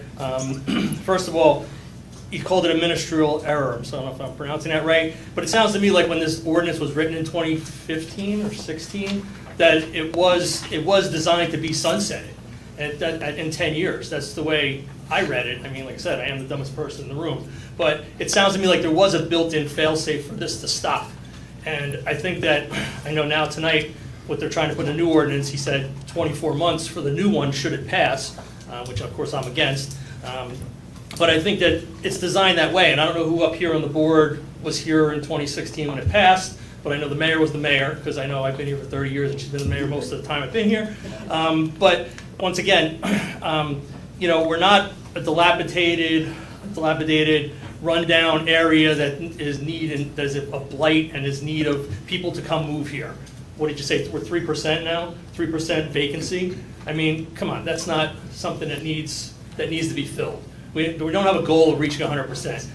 When I got involved in this 2 years ago or so and started reading things and coming to the meetings, I understand that I think it was driven partially by the low-income housing requirements, and I'm not against that at all. But I think that's what it was driven by. But now we're at the point where a few meetings back, we heard a lady from the state, from that office, gave a big presentation about how we don't have any free land. We don't need to build anything new, but should we build something, then you have to have 17% of it has to be affordable housing. Once again, not against that, but I think that the point is that we don't need to go out and build this stuff. It's nice to have the businesses, it's nice to have the town, but we're not, I just think it was mentioned also, who people wanted this to be in place. And I don't know who that is because, like I said, everybody on this side, it was said before, I don't think anybody on this side wants that to be in place with this ordinance that you guys want to read and pass. So I think in general, I say vote no. I'd appreciate if you would think of the taxpayers because, as someone else said, I don't see the benefit to the taxpayers for all of these tax abatements, other than I've got a couple new stores downtown. That doesn't help me personally, all right, so, or new apartments. So, thank you very much.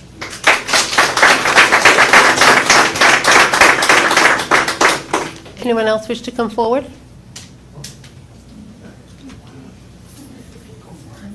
They look so happy up there. I'm not going to start dancing or anything. John Payne, 105 South Martin Avenue. 2 semesters of community college, I got kicked out, so I'm possibly the dumbest person. Last meeting, you guys said that I pay about $13,000 in property tax.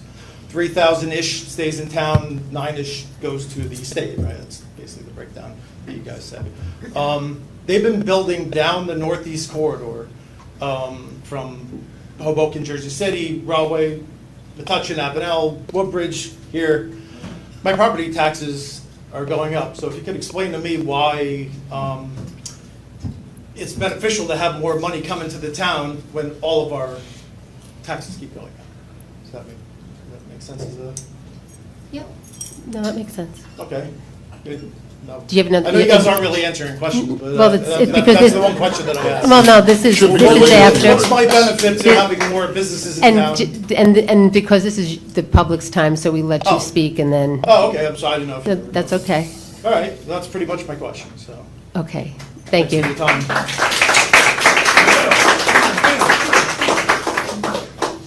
Anyone else wish to come forward?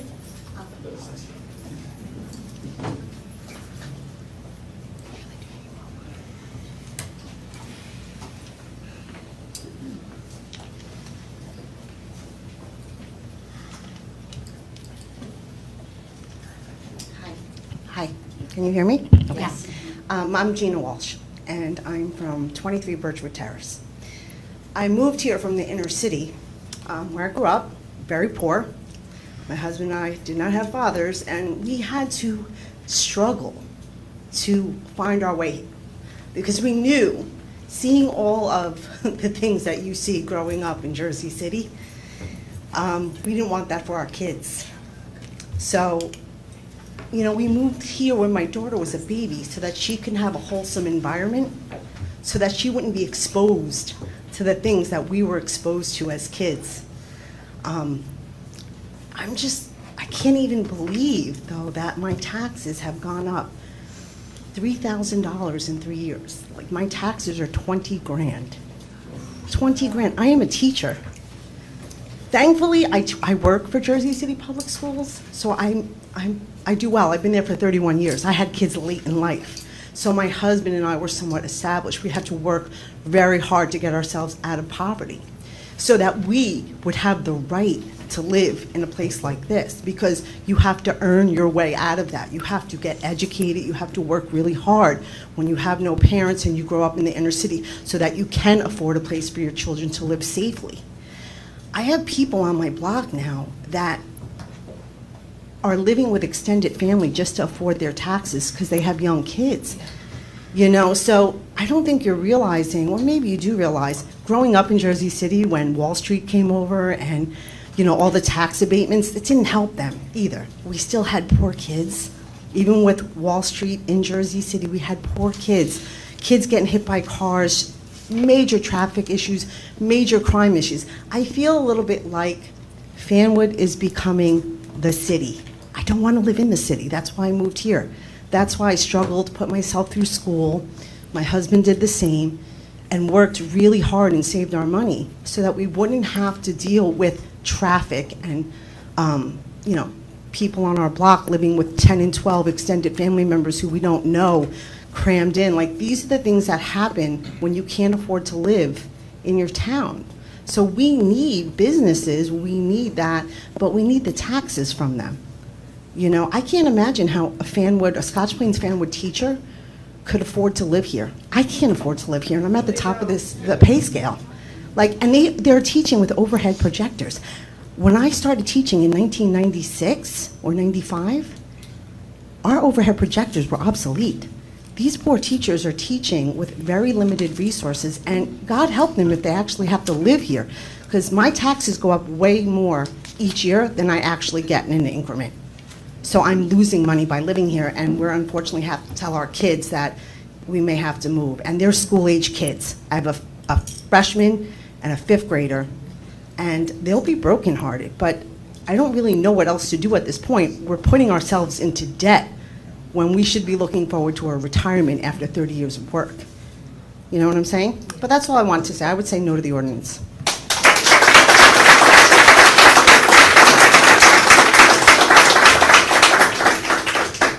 Anybody else?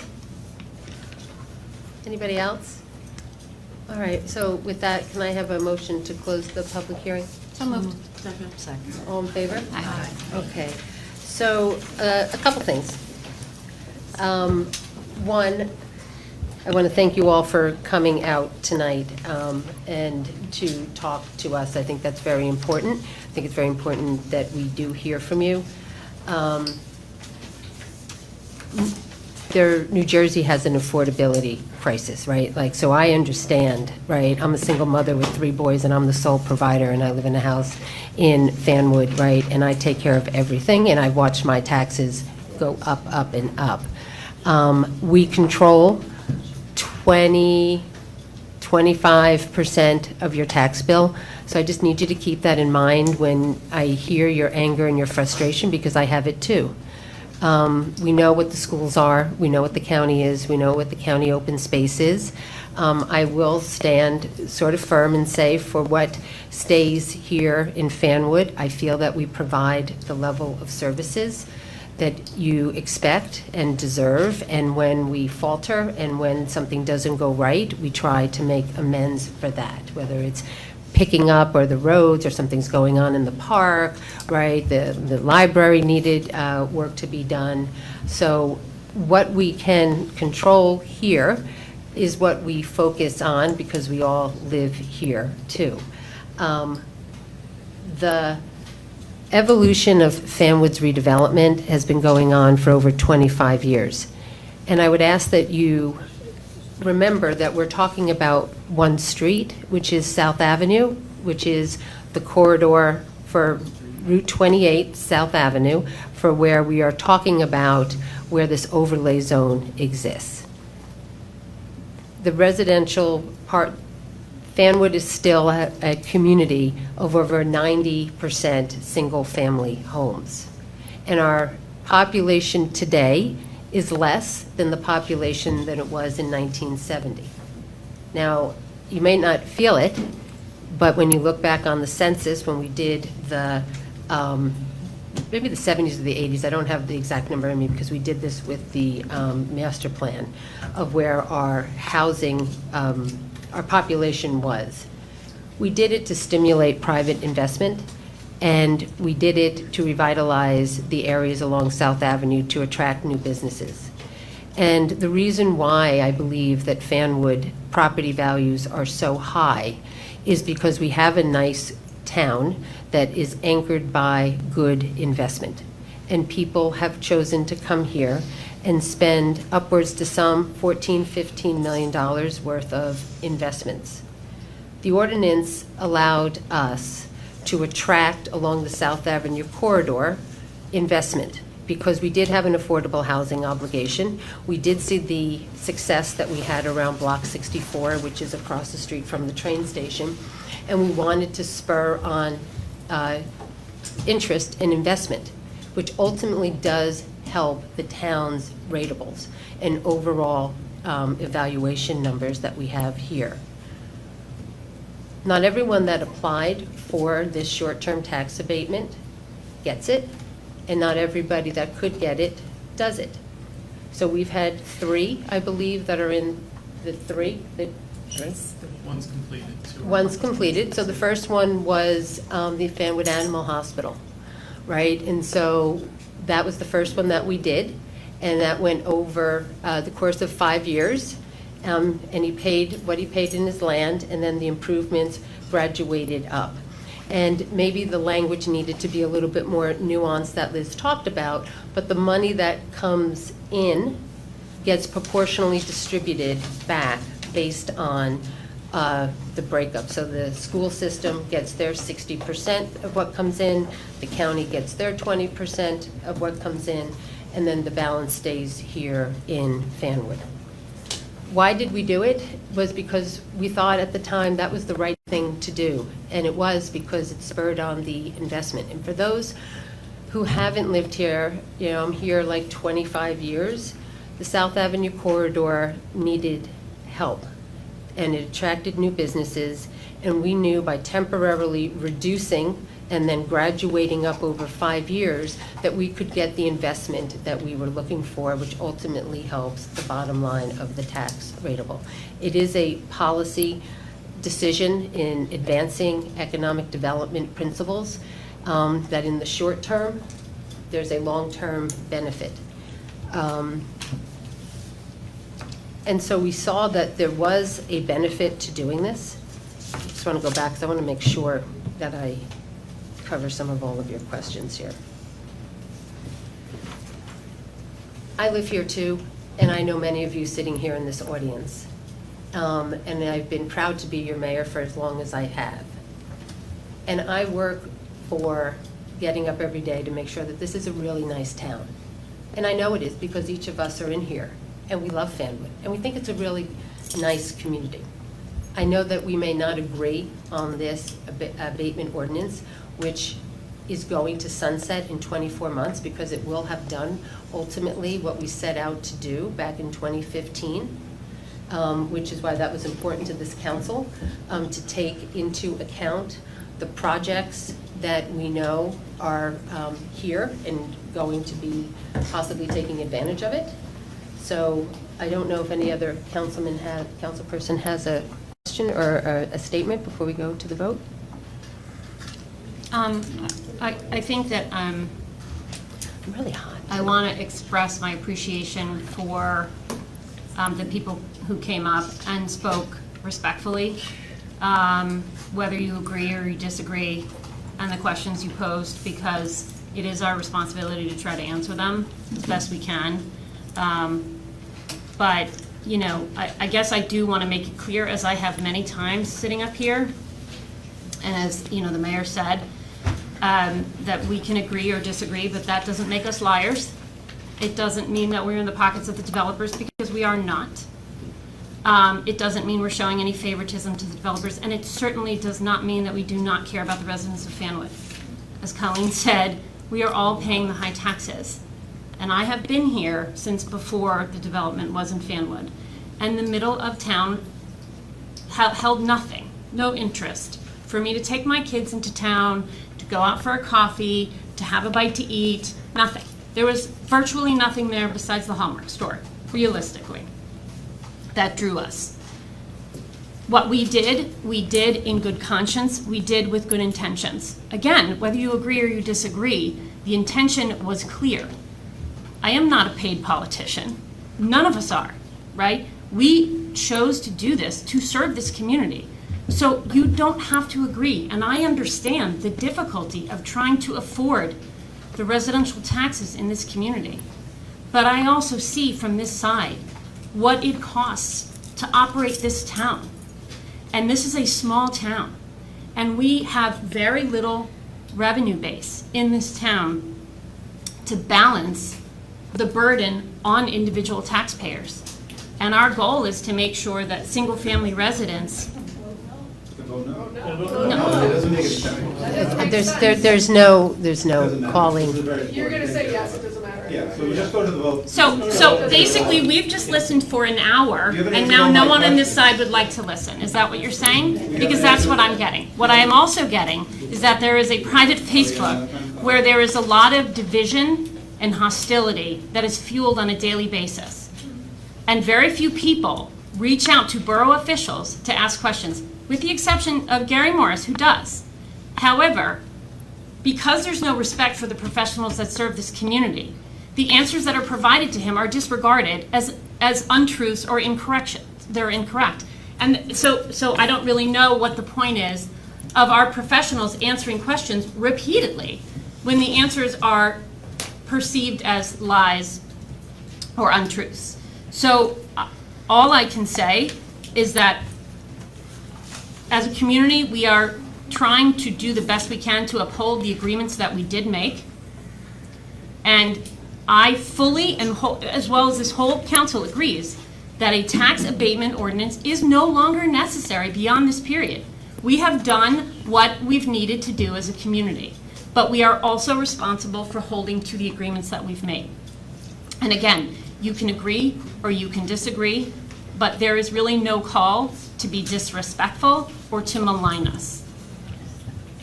So I want to make sure. And I don't think anyone on this council has done that. Ever. So I'm going to just, a little point of order here. There's no yelling back and forth, please. That was an uncontrolled laugh. Excuse me. Just to specify. Okay, all right.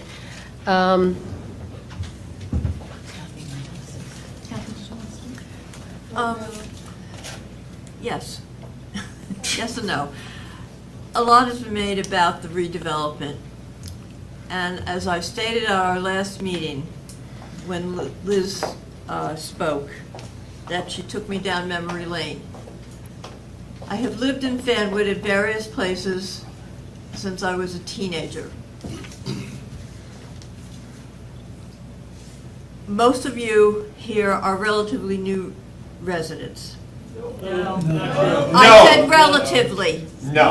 Okay, I'm not, I'm going to. Mr. Morris, please control yourself. How does she know? Give her the respect of letting her speak, please. So we're not going to be able to continue with the yelling back and forth from the audience to this. So at this point. You just want to go to a vote? Yeah. No. Sure. You don't remember when the area between Martine and 2nd Street, when the buildings collapsed because they needed rehabilitation, and the person who owned them decided not to put any money into the area at all, and the buildings collapsed. You could go into one of those buildings, and I remember very distinctly, one of the owners was in there in the middle of winter with her coat on because there was no heat, and because you could see from the beginning of when you walked in to the end, you could see the draft and why it was drafty. So we certainly needed the rehabilitation, and that's why all of these, thanks to the mayor, all of these obligations were met with the zoning, and literally there, as Erin said, there wasn't anything in town. There was a hardware store, a bakery. Okay, thank you. Thank you, Kathy. One of the questions that I just want to make sure I answered is, what are we receiving in return? And what I would tell you, what you're receiving in return is a tremendous amount of private investment in a small town, in an area that actually is investments into the town, that adds assessments back onto the tax rolls, so that what they were paying prior to any investment, and we needed to stimulate with private investment, and the millions that gets invested in turns out to have a very significant increase that then gets distributed back to the schools, back to the county, and back here to Fanwood. So, but for that, we would not be having as much of the investment that we have had in the past along South Avenue, because the corridor is where the development for this takes place. So I want to thank everyone for coming out, and now we're going to we're going to close the public hearing on ordinance 2026-06S. Need a motion. We need a motion to closing. Yeah, so I have a motion to close. Second. All in favor? Aye. Thank you. And now I need a motion to move ordinance 2026-06S. Motion? So moved. Second. All in favor? Aye. Thank you. Motion passes. Moving on to the consent agenda. Whereas the Borough Council has determined to increase efficiencies that the consent agenda shall be adopted. Whereas the following resolutions have been previously reviewed by the governing body. They are limited between 151 to 163, and I will read each of them into the record. Resolution 2026-07151 is a resolution authorizing the payment of claims. Resolution 2026-07152 is a resolution authorizing electronic tax sale. Resolution 2026-07153 is a resolution authorizing the professional services contract for the affordable housing agent. Resolution 2026-07154 is a resolution adopting the Affordable Assistance Policy Manual, which goes along with our affordable housing requirements. 2026-07155 is a resolution authorizing a shared service agreement between the Borough of Fanwood and the Township of Scotch Plains for the provision of a chief financial officer and the qualified purchasing agent services. Resolution 2026-07156 is a resolution authorizing the appointment of the temporary CFO. Resolution 2026-07157 is a resolution authorizing borough depositories designated signatories. Resolution 2026-07158 is a resolution appointing a planning board secretary. Resolution 2026-07159 is accepting the bid and awarding the contract for the rehabilitation of the property commonly known as 180 North Martine Avenue in Fanwood pursuant to the Fanwood Home Improvement Program. And this is our obligation that we have for affordable housing, is to provide rehabilitation to homes. And this is an individual that came forward, and we are using our Affordable Housing Trust Fund to rehabilitate the home that met the requirements. Resolution 2026-07160 is a resolution to apply for the Kids Recreation Trust Grant. Resolution 2026-07161 is a resolution requesting permission for the dedication by rider for animal control fees required by the Division of Local Government Services.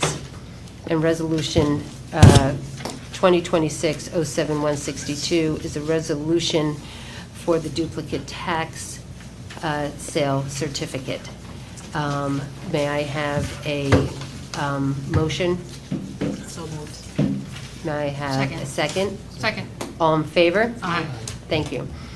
Under Public Safety, Resolution 2026-07163 is a resolution approving a new member of the Fanwood Fire Department. Last name is Cassidy. We welcome him. On to old business, which also I think is partly of new business, is a discussion on the Forest Road Park tennis pickleball court designs and operation of hours. Under the old business, we know that we have a tennis court at Forest Road Park that needs work. The Recreation Commission has been discussing this for quite a while, and they have been going back and forth as to what ultimately they would like to put there. And what they have decided, and they are bringing it forward to us, is that in that footprint will be 1 tennis court, 2 pickleball courts. And that will be designed by our engineer, and we will move forward using money that we have from grants. So is that the conversation that, what you need from us? That's the intent. Just before we have this discussion, Russ, you want to? Mayor, on the final vote on Yeah. the ordinance, we should do a roll call. Oh, okay. All right.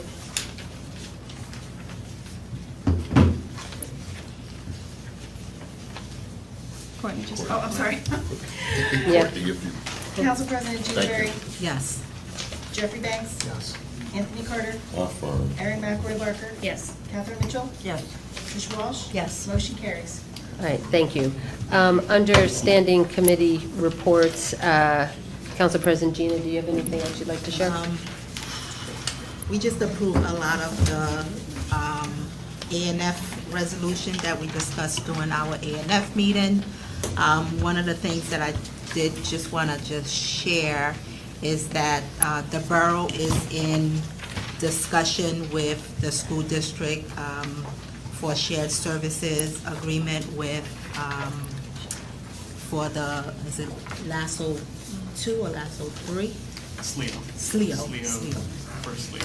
For SLEO, which is the resource officer for the LeGrand, new LeGrand school that is opening. So we're in that process of discussing with them and hoping that we can finalize a shared service agreement to have a officer in that school. We did identify an officer that, you know, is ready to be hired once this agreement is finalized, but I just wanted to let the council know that we are working on that agreement, and we're just waiting for the school district to respond to us in terms of the agreement. And we talked about the tennis court.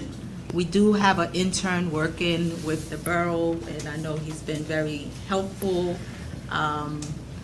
this past few weeks, working on grant files, saving time with staff, helping staff out with a lot of the work that's being done. Right now, we are in the process of hiring. I think we hired, right? We hired a planning board secretary. The planning board secretary to replace Pat Fons when she retires in September. So we look forward to that new person starting, and I believe she's going to be starting in August and getting some transition time with Pat before her retirement. So that is all I want to report on that. I can go ahead right into the library report, if you like. Sure. Okay. Library, we have a library meeting on Wednesday, I believe, of this week. However, we have had some activities happening at the library that I would like to report out. One of the things is we've been having a lot of HVAC issues at the library.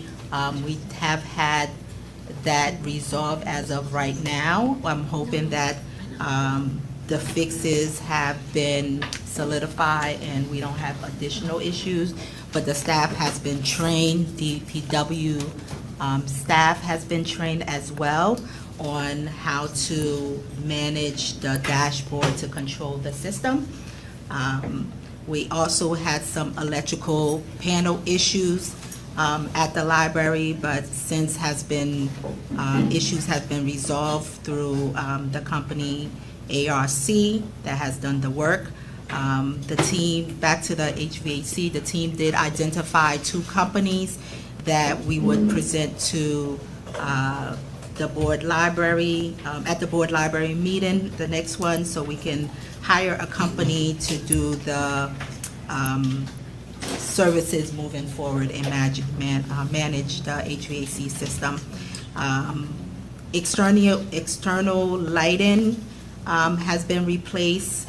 There's those light bulbs and those poles outside the library. Those light bulbs have been replaced. The last week and a half ago, I believe, it was the beginning of this month, we had deep cleaning done at the library, so the library looking really great. They did a 2-day cleaning at the library, scrubbing all of the furniture there. So it's been a lot of activities happening. As everybody know, we are in a search for a new library director, and we're hoping to have one identified and hired as soon as possible. So that's all I have. Thank you. Thank you. Under public safety? Yeah. So congratulations again to Captain Krantz. So this is the report for the month of May. Which doesn't make sense, but I don't have June, so I'm going to do May. Well, maybe he meant to say June. Anyway, the department generated 1,357 CAD entries, 43 on average per day. This included the following: 326 building security checks, 201 traffic enforcement details, 10 hazardous conditions, 47 medical calls, and 22 alarms. During the month, 306 vehicles were stopped for traffic violations. A total of 353 summonses were issued, 292 for moving violations, and 61 for parking. Officers attended 14 training classes, and there were, unfortunately, 10 arrests during the month. I'd like to express our gratitude to the police department. We were somewhat understaffed pretty significantly in the month of May, and still they were able to accomplish quite a bit. I would also like to thank the police department, fire, and rescue for their valiant efforts during the storm. As you heard, Captain Krantz came from Hoboken that day, and many members of all the departments, including our volunteer fire department and our volunteer rescue squad, worked for several days to help people during the storm and make sure that our streets were safe and that they got the lights on. So we're very grateful for everything that they did. And I would say that if you are not yet following the Fanwood Fire Department and the Fanwood Police Department on Facebook, I don't know if they have Instagram, I think they do, they actually post a ton of helpful updates on their pages. So that is a place to follow, so you can get regular updates about things, including the storm, which Fanwood also posted them, but they are helpful groups to follow for continued updates on things. Okay, thank you. Rescue squad? Okay. The captain's report for June. The Fanwood Rescue Squad was called into service for a total of 11 Fanwood emergency calls for the month of June. And plus they also aided in a situation in Plainfield. They answered 12 calls. They had 244.5 coverage hours. Second call request was only 1. Average response times were 6 minutes and 50 seconds. Total response hours 190. Oxygen administrations was only 1. They had they had 4 sick people called, 3 for cardiac situations in June. 3 people fell. 1 was one fire.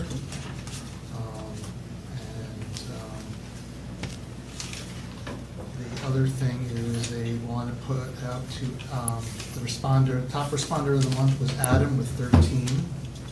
Honorable mention Keela with 12 and Austin with 11. That is the captain's report. Thank you. Kathy, do you have the fire department? Yes, I do. I have actually 2 reports from the fire department.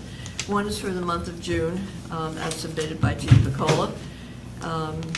They responded to 30 calls, 2 motor vehicle accidents, including 1 rollover with entrapment, 2 structure fires, both in the same day, 5 residential fire alarms, 2 elevator emergencies, 2 electrical hazards with wires and trees down, 2 carbon monoxide alarms, 1 citizen assist, 1 oven fire, 6 commercial fire alarms, 1 grill fire, 3 mutual aids, 1 smoke condition, and 1 special detail, and 1 assisted with the EMS. And then I have a very short report regarding the response over the storm. During the period of July 3rd at 8 a.m. through July 6th, the borough experienced a severe, obvious windstorm, and during that period, the Fanwood Fire Department responded to 37 emergency calls in a 60-hour period. Calls included trees and wires down, trees on homes, structures, fires, motor vehicle accidents, carbon monoxide and natural gas alarms, and many other hazardous conditions. And just to put that into perspective, on a normal month, the fire department answers 27 calls, and here in this 4-day period, they answered 37 calls. The majority of calls were assisted by the Chief Frank Deedle and Captain Vinnie Bianco. And of course, the firehouse was staffed with about 12 members. 2 hours after the final storm incident, the Fanwood Fire Department was dispatched to the corner of Poplar and Clement Avenues to rescue 10 ducklings from a storm sewer. The Fanwood Fire Department and the Police Department assisted in the rescue, and all the ducklings were returned to their mama duck. And that concludes. I just have to say, since we have so many new people in town, new residents, I just want to make it clear that the people on the fire department and the rescue squad are all volunteers, so that as we are sitting home in the comfort of our homes most times, they are out there answering people's requests for service, and they don't get paid. So I just have to give them all a lot of credit. That's all I can say. Thank you. Under Public Works? Under Public Works? Thank you. This is the report from Clint Dixon, the Director of Public Works, for June 12th through July 9th. So besides the recurring monthly activities of weekly litter patrols and inspection and maintenance of the sanitary sewer system, setup and takedown of the senior meetings, and the weekly nighttime sweeping, dragging the baseball fields. In early June, we have the summer brush pickup in all the quadrants of the borough. And they prepared LeGrand Park for Fan Jam, the concert and fair, cleaning up of the entire park, installation of event fencing, and removing the tables. They placed barricades along the streets and swept up before and after the event. They provided public works assistance during the event, cleaned the park, removed the fencing, and replaced the tables at the day after. We also had the annual party in the park, and Public Works prepared LeGrand for this really successful party in the park before and after. And then during the storm of July 3rd, the Public Works employees worked, I don't think it's an exaggeration to say almost around the clock for a few days.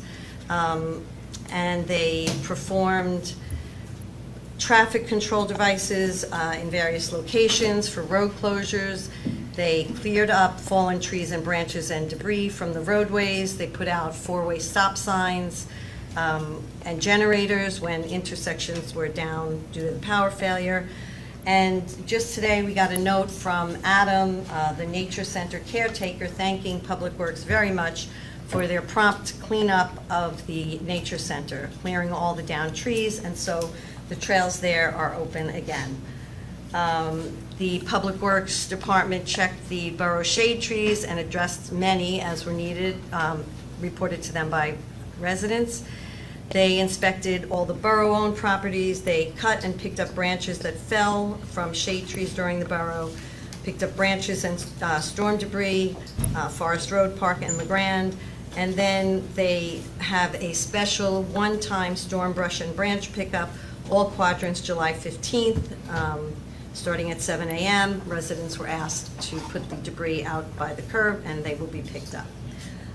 Also, the recycling center will be open on August 1st from 8 a.m. to 11. And so I just want to say thank you very much to the Department of Public Works, to John Picola for helping out, for the Fanwood Police. They all worked together, the borough officials that came in. We had a cooling center set up in Forest Road and also in the Carriage House. Aaron and I visited both of those. Residents were taking advantage of that, and we're very thankful for that. And I think that's it. Okay, thank you. Under land use and historic preservation, Councilman Carter? Yes. So I'm going to give the construction report, and later during the comments, I'll take some time and address some of the concerns or questions. So if you want to call Ms. Brink back and let her know I'm going to address it, I will later on, but right now I'm just going to give the report. So this is from the construction department for the month of June. 37 new permits and 2 permit updates. The type of work, 36 alterations, 2 demolitions, and 1 addition. And the technical subcodes addressed: building 13, electrical 24, plumbing 4, fire 4, mechanical 20. The ownership on all of those permits processed was private, and the total value of the construction as they listed was $695,676. And as far as our certificates that were issued, there were 29 CAs and 2 COs, 28 alterations, 3 additions, and 1 demolition. And then I have some more update from Mr. Ray Sullivan, who is our municipal land management official and zoning official, and just some from his quarterly report. And I'm quoting and not paraphrasing. There's a significant spike in inquiry on the residential improvement side, trending single-family house demolition and new construction, and many accessories anticipated.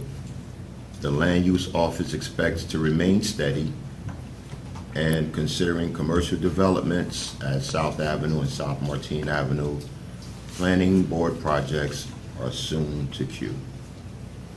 His forecast, he expects the land use office to see a steady home improvement project requests in near term, such as patios, decks, and porches.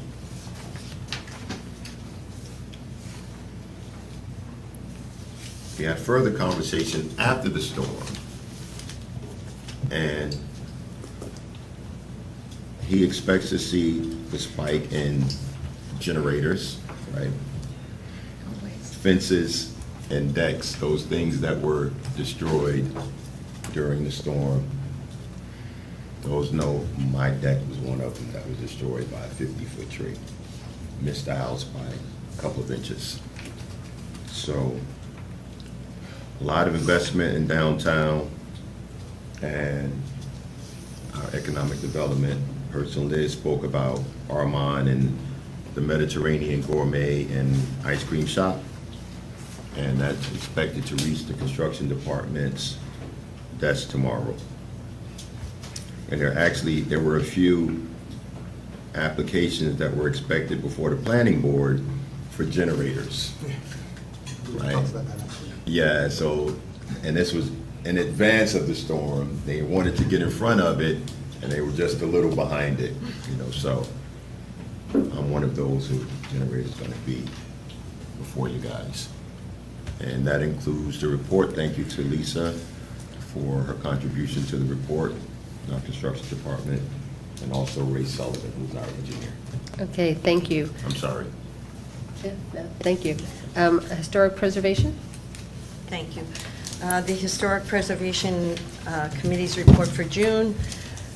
They were really happy. They received notification that the Union County AmRev 250 grant was awarded. We have another historical walking tour coming up in the fall.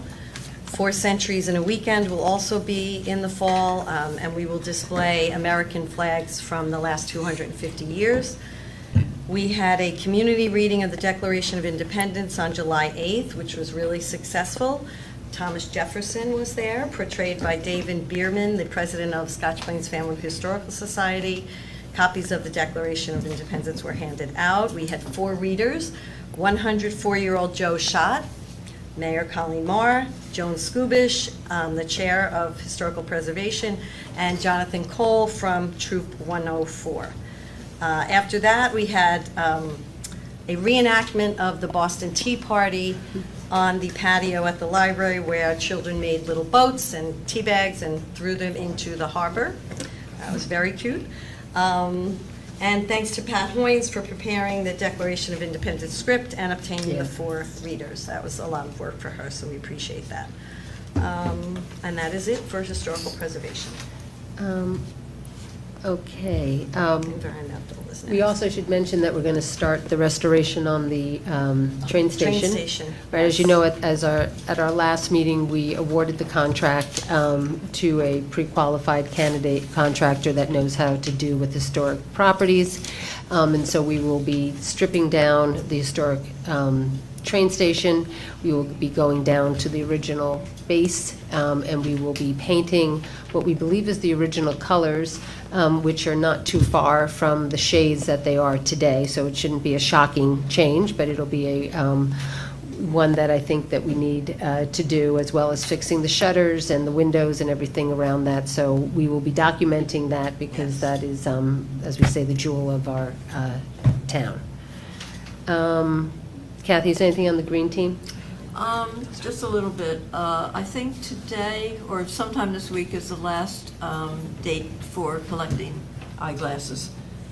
And also at the last meeting, they're still very interested in composting.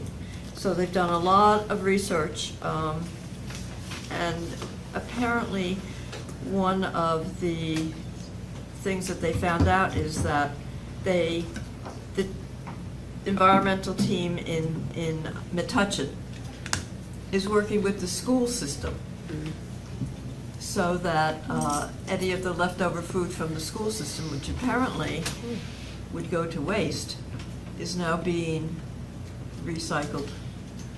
So they have a lot more work to do on this before they. My thought is that they're going to try and work something out with the Fanwood Scotch Plains school system to see how that goes. That's great. And if anybody doesn't follow them on their social media and likes the environment, I would encourage you to, because these are a pretty passionate but small group of residents who are really doing some wonderful things. They truly believe in upcycling, right? So they have collected blue jeans, they have collected bras, and they have recycled them back out to people who need it. And so if you're interested in really joining a great dynamic green team, please reach out. I'm sorry, I missed the Environmental Commission. It's okay. The report for the Environmental Commission for the month of June. They have been hard at work in the Nature Center. They continue to nurture a new demonstration garden that is a small area that is free of invasive plants and deer, and has also been cleared for new plants, and then they planted at the main entrance on Cray Terrace also. The trails were blocked, but thanks to DPW's hard work, they are not anymore. We wanted to ask the public to be conscious of kids riding motorized bikes in the Nature Center. The police have been notified of this, and Recently, unfortunately, a bike jump trail was created in the woods, and obviously that does damage to the trails. So we would really like that to stop if possible. We have the municipal garden beds, and during the month of May, there was a big garden cleanup, all by volunteers. There was an informative video taken, which you can see on the Environmental Commission website. The upcoming projects, Eagle Scouts did have a rain barrel demonstration, and they educated several residents and citizens on how to have sustainable practices and how to build a rain barrel. We had an apple tree planted as part of a grant from the Union County Plant a Seed program. That's next to the carriage house. And the Environmental Commission continues to work with the Green Team on several projects around town. And again, they're all volunteers and work very hard. So if anyone's interested in joining, you are most welcome. Okay, Councilman Banks, you want to do the planning board and recreation? Planning board next week. Rec Commission, I didn't want to remind you, tomorrow night, they will be showing Snow White at 8:30 at LeGrand Park. We also had a vote happen on the Rec Commission about operating hours of Forest Road Park. And that would include the new pickleball courts, the tennis courts, skate park will be 8 a.m. to dusk. Versus what, nothing now. That's a recommendation from the commission to come before the council. Yes. And the request is to amend the ordinance. Okay. Yeah. Okay, thank you. And that'll be it. Okay. Thank you. Kathy, anything else under health or? No, they don't, none of them meet during the summer. Okay, Liz gave her economic development report. I'll just update a couple of our infrastructure projects as we are out doing our summer road reconstruction. We did a shared service with Scotch Plains for the Hetfield Avenue Bridge that was done in one day, in and out. It looks pretty nice. Construction started today on Watson Road, right out here, and Gray Bar Terrace. And then at the end of the month, we will move over to Walden Road and Kite Place. Both of those received over $345,000 respectively for each of those projects. So we'll be busy out there. We'll also be moving forward with the roof at our firehouse, which was part of our bond improvements. And we also will be moving forward with doing our sewer lining work over on Sun Valley Way. Let's see what else we got. I think that's it right now. I forgot an important announcement. Yes, go ahead. Sorry. National Night Out, August 4th. LeGrand Park starts at 5:30 until 8 o'clock. This has grown and become quite a great event. So it's usually a very family fun event. You usually can dunk Sergeant Piccola, and there's free food. It is a free event. There's a DJ, there'll be rides, games, food, raffles, a bounce house, etc. The police officers love to have a big crowd, so please feel free to come to LeGrand on August 4th at 5:30. Okay, thank you.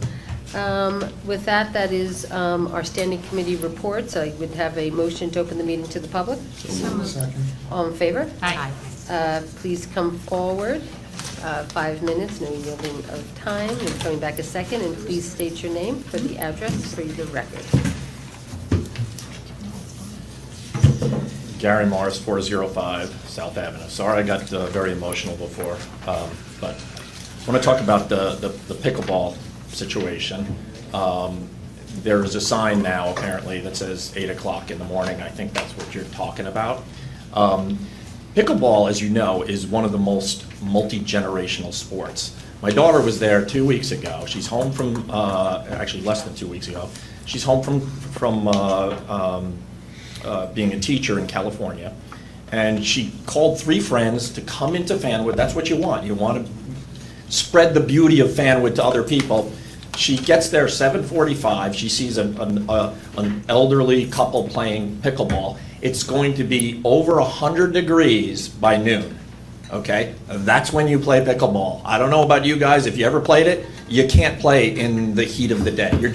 You would melt, So she had the police called on her and had to deal with the police. One of the girls had never had an encounter with a policeman in her life. The policeman was very cool about it. He's like, oh, somebody called, I have to do this. But can we do something rather than shut down pickleball before 8 o'clock? Why not do some mitigation for the sound? Why not put, they have special soundproof tarps you can put around the pickleball courts. Do a mitigation thing. Why take it away from seniors who want to play? And there's also, so you know, and I actually just bought one. I'm trying it out. It doesn't quite work as well as a regular pickleball, but they make them out of foam also. So maybe give the cops like a foam ball to keep in their trunk if somebody complains. Here's a foam ball, rather than take away a game from people. But what I found really interesting was how there was a mitigation. Obviously, that came about from somebody complaining about noise. Let's talk about the noise at the Soho that you imposed on that poor lady next door, okay? Here, raise your hand if you have seen the Soho application for the abatement. Has anybody up here seen the Soho application? Raise your hand if you have not seen the Soho application for the abatement. Raise your hand if you have seen the signed proposed tax agreement with the Soho. Raise your hand if you hate people who ask you to raise your hand in meetings. That speaks volumes right there. So now let me go over to the Soho application because I saw it. They claimed that that was a conversion or alteration of a building or structure to a multiple dwelling. Excuse me, they leveled what was there before. Gone, goodbye. They checked the wrong box. Ask our tax attorney, he'll tell you, you gotta check the right box for it to be legal. They checked the wrong box. Secondly, date of completion. What is the date of completion? The date of completion is the TCO. The TCO was September 30th. They marked on this October 21st. That was done intentionally because if it was September 30th, they would have had to pay up for those last 3 months of the year, regardless of whether the abatement was granted. So that is tax fraud, them not saying the real completion of the building. They were renting that building. I know they were. I know they were. I got the updates from Liz Jeffrey in meetings. They're renting the building in October. Next, it's not signed by our tax assessor. He approved it, marked his name, it is signed by him. He never put a date, which is really, I have a good feeling about these things. I have a gut feel. When somebody doesn't put a date, that's really sus. That's really sus. The other thing that's interesting, there's no received date on this application. When something is a 30-day limit after completion, you need to have that dated. Everybody knows in an office, you stamp it with a date. As far as I know, there's never been a date on this. I asked for it. There's no supporting documents. And this is 100% true here. I Oprah'd all this stuff. They never supplied it, okay? You literally need more documentation to get a dog license than a $1.6 million abatement in our town. Not because the law's not there to require documents. We don't ask for them. We don't enforce the law. Let's enforce the law. Let's get this guy to say why he needs this abatement so bad. He doesn't. And if he didn't get the abatement, how would he pay for this? He would raise the rents, right? So he's artificially able to keep his rents lower in that facility than he would ordinarily be able to do. That's not fair to people who don't have abatements. You're subsidizing rents in our town. Thank you.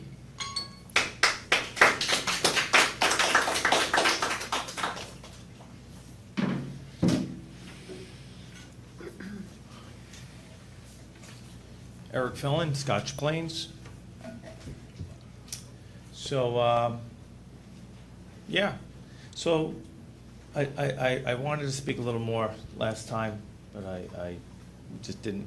And one of the things I wanted to mention more about the pilots is that the money you're taking away by not having by having these abatements, you're taking away from the school. Keep in mind, the school has a budget that it needs to operate on, and of course its budget's increased by a multitude of factors. You know, for one, yes, we know insurance premiums are high. School attendance is higher, right? We have more students now that we have more building and apartments. So with a 7%, 7% increase for the 26-27 school budget, everyone in Fanwood should expect, remember, it's about 60% is your portion of the pie for your property tax, right? So that 60% of it's going to go up 7%, okay? Which is substantial considering the rate of inflation this past year has been almost half of that, and we're now approaching 7%, almost double inflation. So I know my job didn't pay me 7% more this year. It'd be like if I got 1%. So 7%, put that in perspective, the more abatements, the more pilots that we grant people, somebody's got to carry the burden to pay the budget. It doesn't come out of thin air. So yes, so everybody here in this room, congratulations. You've now become another Prime Bohica example. You can now open up your wallet and pay more money. So with that, I think everybody here on the council, you should give yourselves a little pat on the back for keeping your promise to the developer for an abatement, which obviously never should have been, but you kept your promise to them, which is what you intended to do. And I don't know, Ms. Mayor, I applaud you also. You keep a smile through all this. I don't know how, but the smile is very contagious, but nobody here is smiling the whole time. You smiled with everybody up here as if just, all right, yeah, speak your thing, and that's it. But give yourselves a pat on the back for keeping your promise to the developer. And unfortunately, I think you should all just kind of think about the fact that you did not keep your promise to the residents here that elected you all. So everybody here on video that we heard earlier, you gave your promise, there will be no abatements. So whose promise do you want to keep? The people that elect you, or the people that somehow you're so entrenched to get their investment, which we don't really need? Thank you.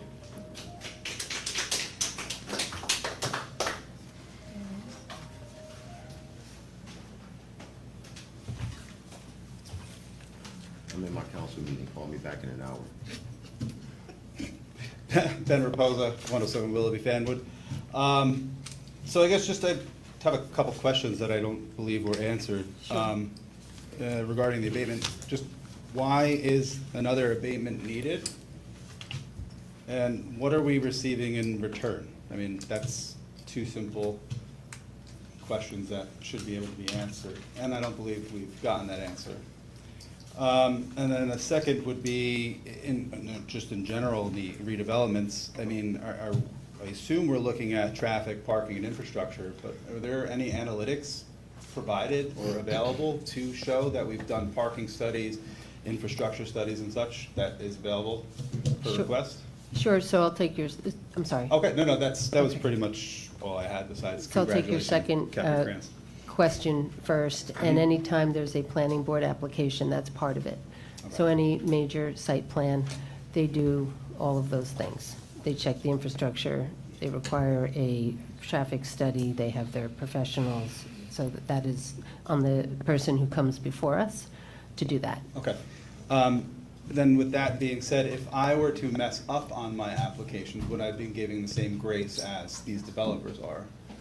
I mean, I did a renovation, I paid a developer's fee, I followed, above and beyond the guidelines that were, some unnecessary by some measures, but you know what, that's what we had to do, I followed the rules, so that's just, it seems it's going against the residents, even though you may say it's not, the optics just doesn't look good on your guys' side, that's all I'm saying. Sure, so again, we are continuing on with the ordinance that we've had in place for 2015. That's the intent of the council.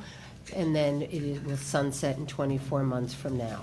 That is the decision that, no, I understand, but that's the decision that the governing body has made to continue and finish, I think, what we started, right? Which was to stimulate the private investment, to get people to come in and to revitalize the South Avenue corridor, because that's what we're talking about, is the South Avenue corridor.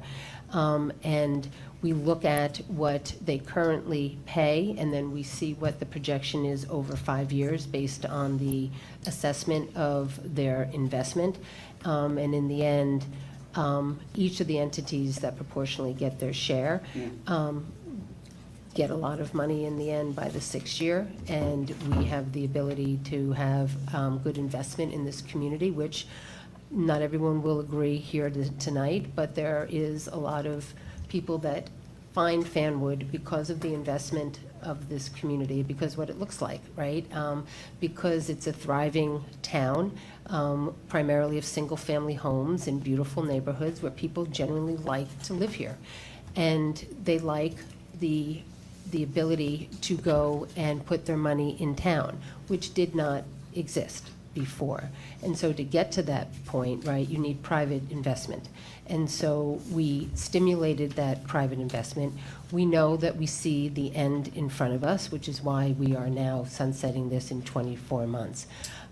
So I hope that, and I know I didn't get to all of your questions, so I apologize, but you know, that's the why. And we see that there have been benefits here. What could you please just give me an example of a benefit too? Because I'm just kind of, yeah, that's all. Sure. So do you like going into the town and walking around and spending money and sitting down and? Not particularly, no. So then Fanwood maybe wasn't your community to come to. Well, maybe you should have, right? So. I mean, I moved here in 2016. I'll buy him a bagel. So, no, I mean, I did. But I don't. I find I'm of the generation where I find my stuff online, right? I mean, I'll go in town and get a bagel and coffee. I mean, I would like to be involved in more in the town, but there's many opportunities, and we would welcome you to get involved, as you can hear just in the reports, right? Like, there's a ton of stuff that anybody in this room can get involved in to kind of see the inner workings and how the stuff happens here and all of the hard work. But so my answers won't necessarily resonate with you because of sort of the position that you're in, that you do e-commerce and you don't necessarily go downtown. So, and that's cool. I mean, because that's what we've been trying to fight against, honestly, because if a town does not have a thriving downtown, your property values aren't going to coincide to that. And I know that the property values in this town are skyrocketing. I see a Cape Cod that goes for $900,000 today on the market. I mean, that's not a accident, you know, because Fanwood is a desirable community. And then I say, well, why is Fanwood a desirable community? Yes, we've got the schools, but yes, we have our parks.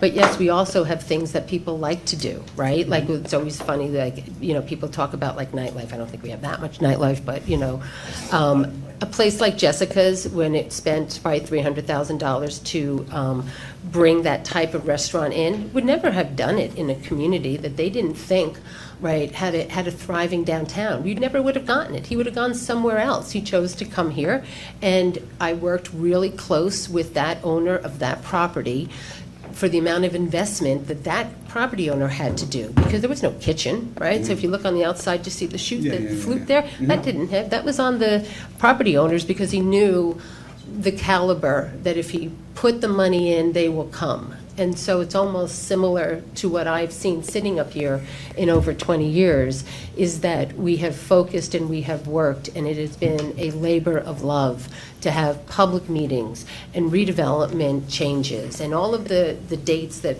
was thrown out before about a redevelopment plan, because it's been a journey.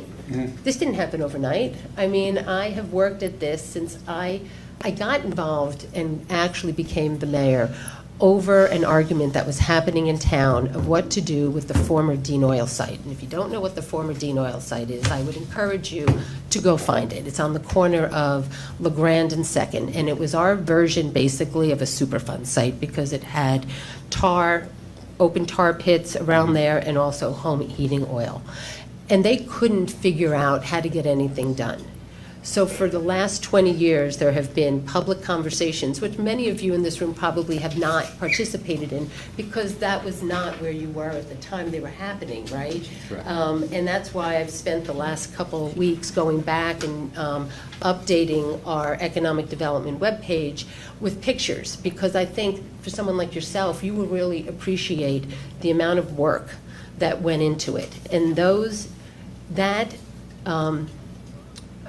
I'm just losing track of my words. That incentive that we put in place was done because there was a reason to do it. And tonight, we were going to finish it. We're going to end it in 24 months because the work is done. And it's been a journey.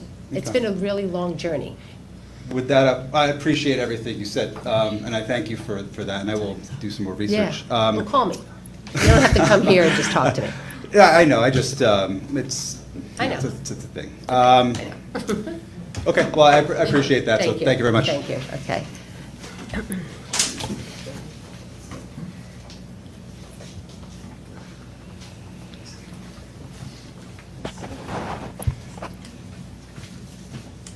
Phyllis Mahoney, 70 Pleasant Avenue. First, I'd like to say I was born and raised in Fanwood. My parents lived here. I'm in that house now, so Like I know a lot Kathy. about the area. Want to talk about Forest Road Park. My backyard is essentially Forest Road Park, especially the existing tennis courts. I was here in 2024 for the meeting when I thought we had a great plan for the park and the tennis courts. We were going to tear them down, make it a grass area. And I thought that was a done deal, and then I found out that, no, that's not the case, that apparently the ground is contaminated under the courts, and it must remain covered. And at a recent rec commission, I found out the town knew about this since 2016, which causes concern because it's in such a deplorable condition with grass growing up through the cracks and water and mosquitoes breeding there. So now I find out there's a new plan. So I just want to say I strongly agree with redoing the tennis courts, but to have 2 tennis courts, not additional pickleball courts. We already have 2 pickleball courts. 2 tennis courts would balance out. You know, it's not a big area of a park. And the tennis courts are 100 feet from my backyard, so, which now presents noise ordinance issues. From the Fanwood's Municipal Code, excessive sound is a serious hazard to the public health, welfare, safety, and the quality of life. A substantial body of science and technology exists by which excessive sound may be substantially abated, and the people of the borough have the right to and should be ensured of an environment free from excessive sound. It is the policy for the borough to prevent excessive sound that may jeopardize the health, welfare, or safety of the citizens or degrade their quality of life, which in my opinion, having to listen to that impact sound of a pickleball all day constantly would definitely degrade my quality of life. We can already hear the pickleball courts that are there because there is no sound mitigation facing our property. And while it's not loud enough to be a noise violation, it does ruin the, trying to enjoy your yard when you hear that noise. And definitely I do not open my windows on those nice days when it's breezy and you want to freshen up your house. There's data that shows that the impact of the pickleball being hit averages 70 decibels at 100 feet. It's cool, I forgot now what it's called. But anyway, that would be in violation of our daytime noise limits of 65 decibels. So there would definitely be a noise ordinance issue.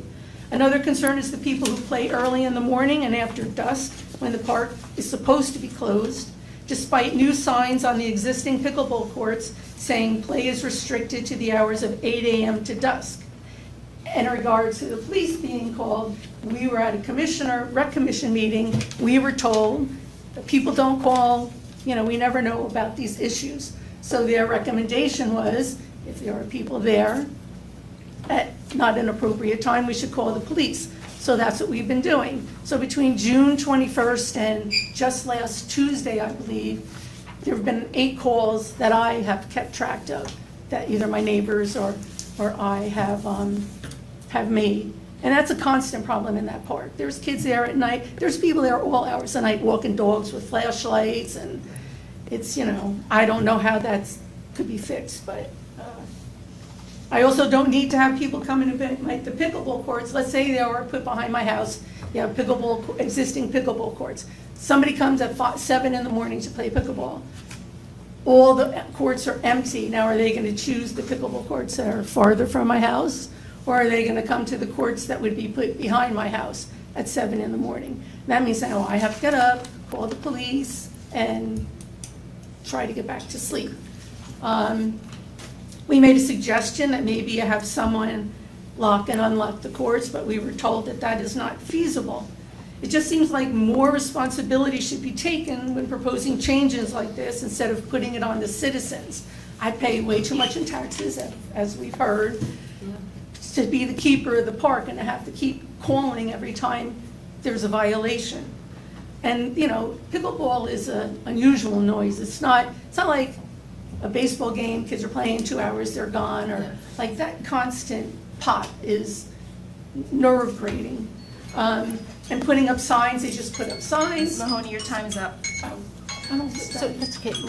What's your address? 70 Pleasant Avenue. I invite you all to come to my backyard. I'll follow up with you. Seriously, because I'll I come don't over. know, have people, the rec commission, do you come through and? I'm on the rec commission. We have talked about, if you may, we have talked about time locks, that will open at a certain 8 a.m. and they will close at dusk, because they do have that, it's such a thing. I like Mr. Mars's idea about maybe there is some sound deadening material that we could put up. There are options that we can still explore. Because trees don't cut it. When I walk down Woodland Avenue, which is the other side of the park, and even though there are all the trees, you can still hear the pickleball being played. It's not really loud. So if you want to give your phone number over to Courtney, and I can follow up with you. And then just maybe another good idea, if you could maybe hire an independent noise, they have these engineering firms, maybe someone to do a study to maybe let you know what the noise level is going to be if you do put pickleball courts in there. Thank you. And, we love the park, and I love that you have all these recreational facilities for everyone, but we are a 1 square mile town. We've got 2 pickleball courts. You have courts all over the place, so the demand isn't even really there anymore like it used to be, as far as people used to wait, for the courts to open. Tonight, before I came, there was 1 pickleball court being used and 1 tennis court being used. So maybe put a volleyball court in for the Yes. the big team we got. Thank you very so much. Appreciate it.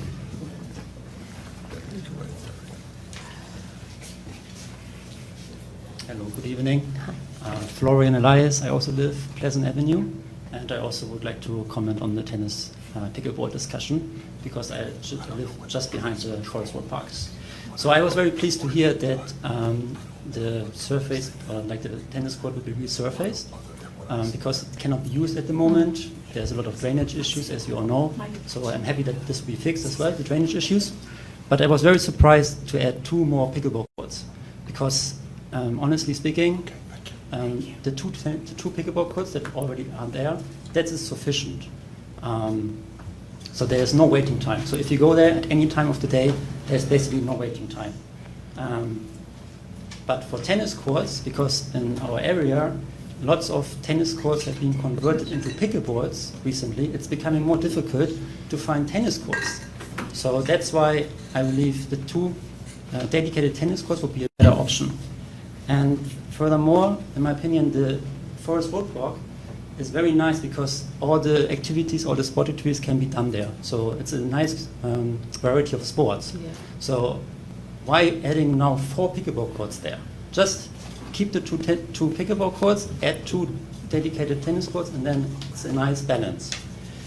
I also would like to address the noise topic, which my previous speaker highlighted, and also during the recreation meeting. So I have been also there vocal, but I don't know if there will be a vote today, but please consider this, my view here.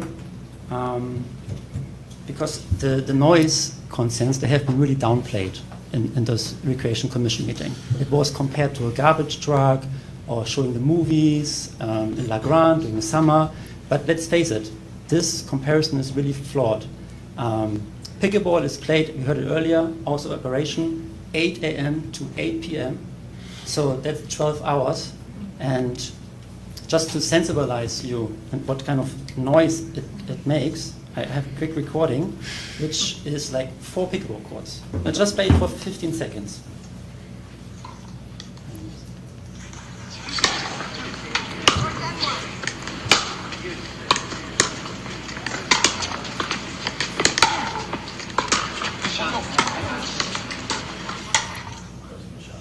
So that's only 15 seconds. I don't know how many hits there were, but it's really a lot. Right. So this is this persistent and relentless noise when the ball hits the racket.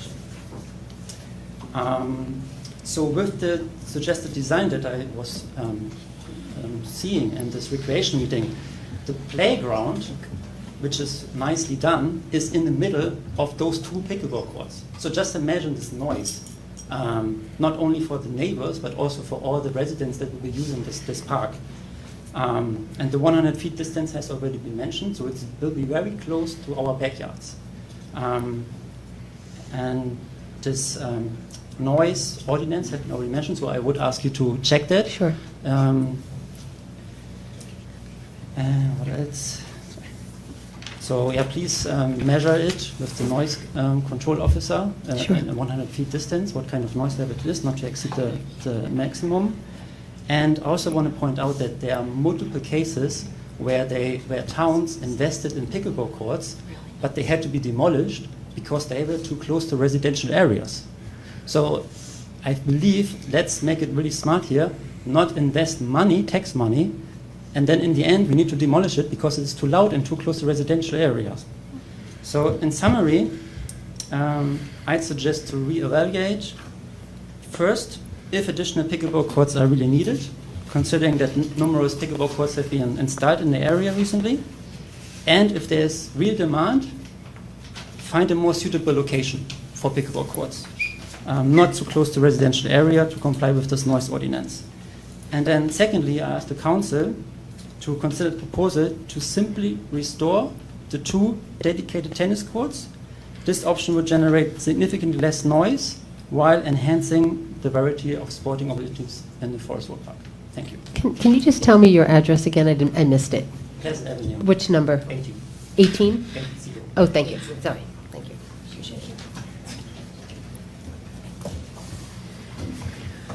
Okay, anybody else?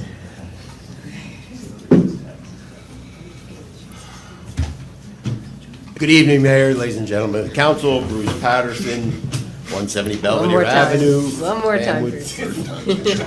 And 325 Willow Avenue, Garwood. Dual citizenship, of course.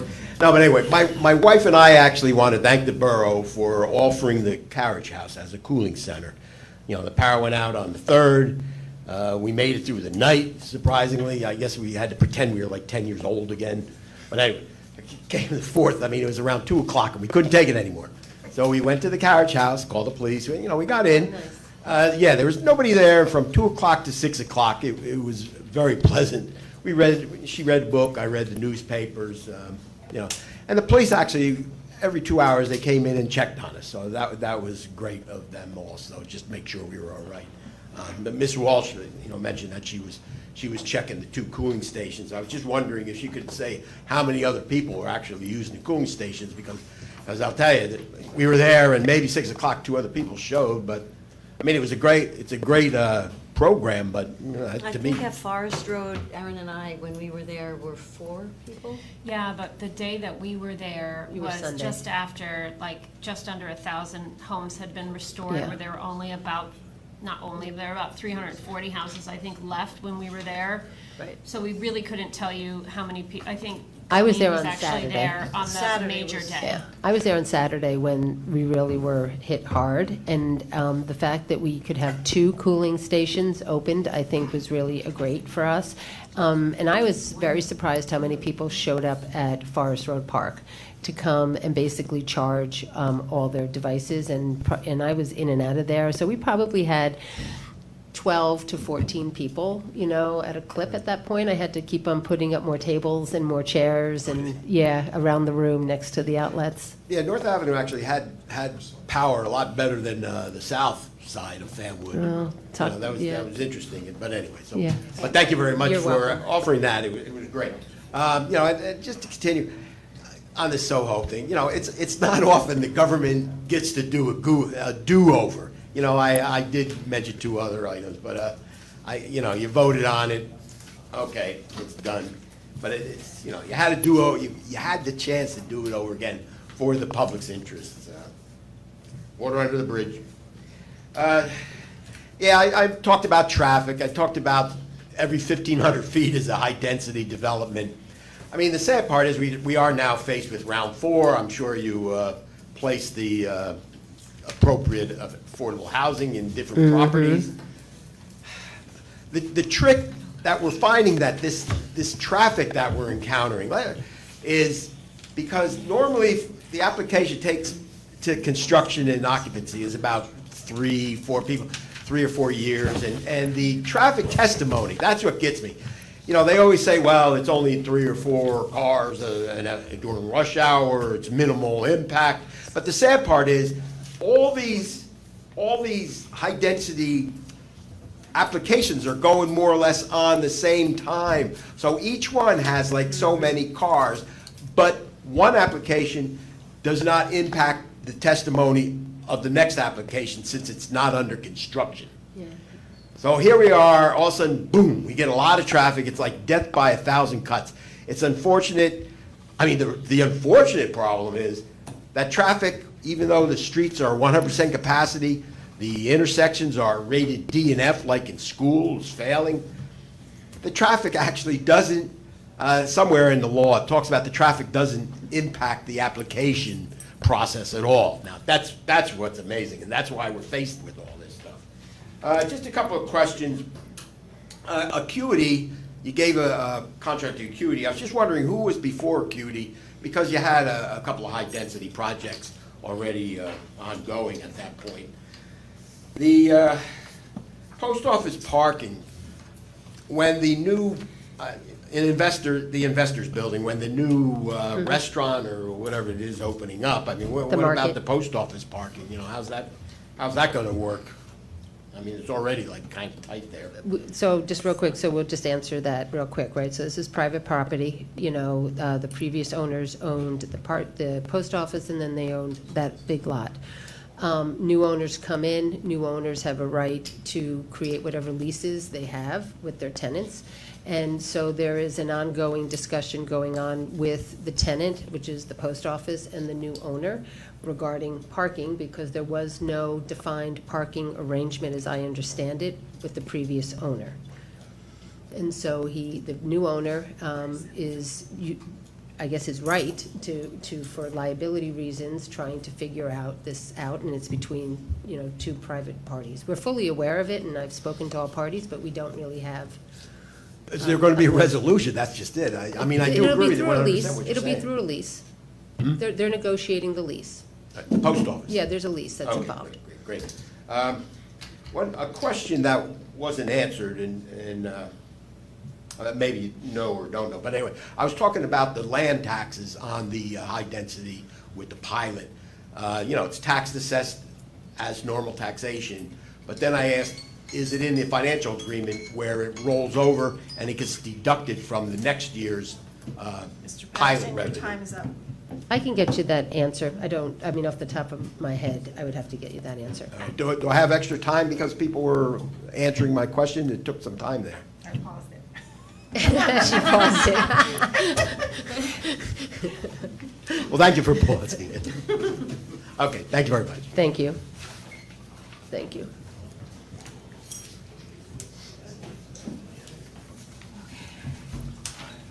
Michael Lewis, 41 Beach Avenue in Fanwood. Off topic. Just a quick reminder, e-bike regulations are coming into effect as of July 19th, I believe. Yes. And you'll find additional information, I think, on the Fanwood Police Department Yes. website that's coming into effect, so for the general public. That's it. Thanks. Yeah, thank you, Mr. Lewis. And enforcement has begun, so please, if you have children with e-bikes, make sure you read the laws, because a lot has changed. And it is posted on the Fanwood Police Department site. Hello again, John Payne, South Martin Avenue, 105 South Martin Avenue. About the overdevelopment, that she had said before about how the buildings were crumbling and they needed to be repaired and, yeah, brought back to life as it is now.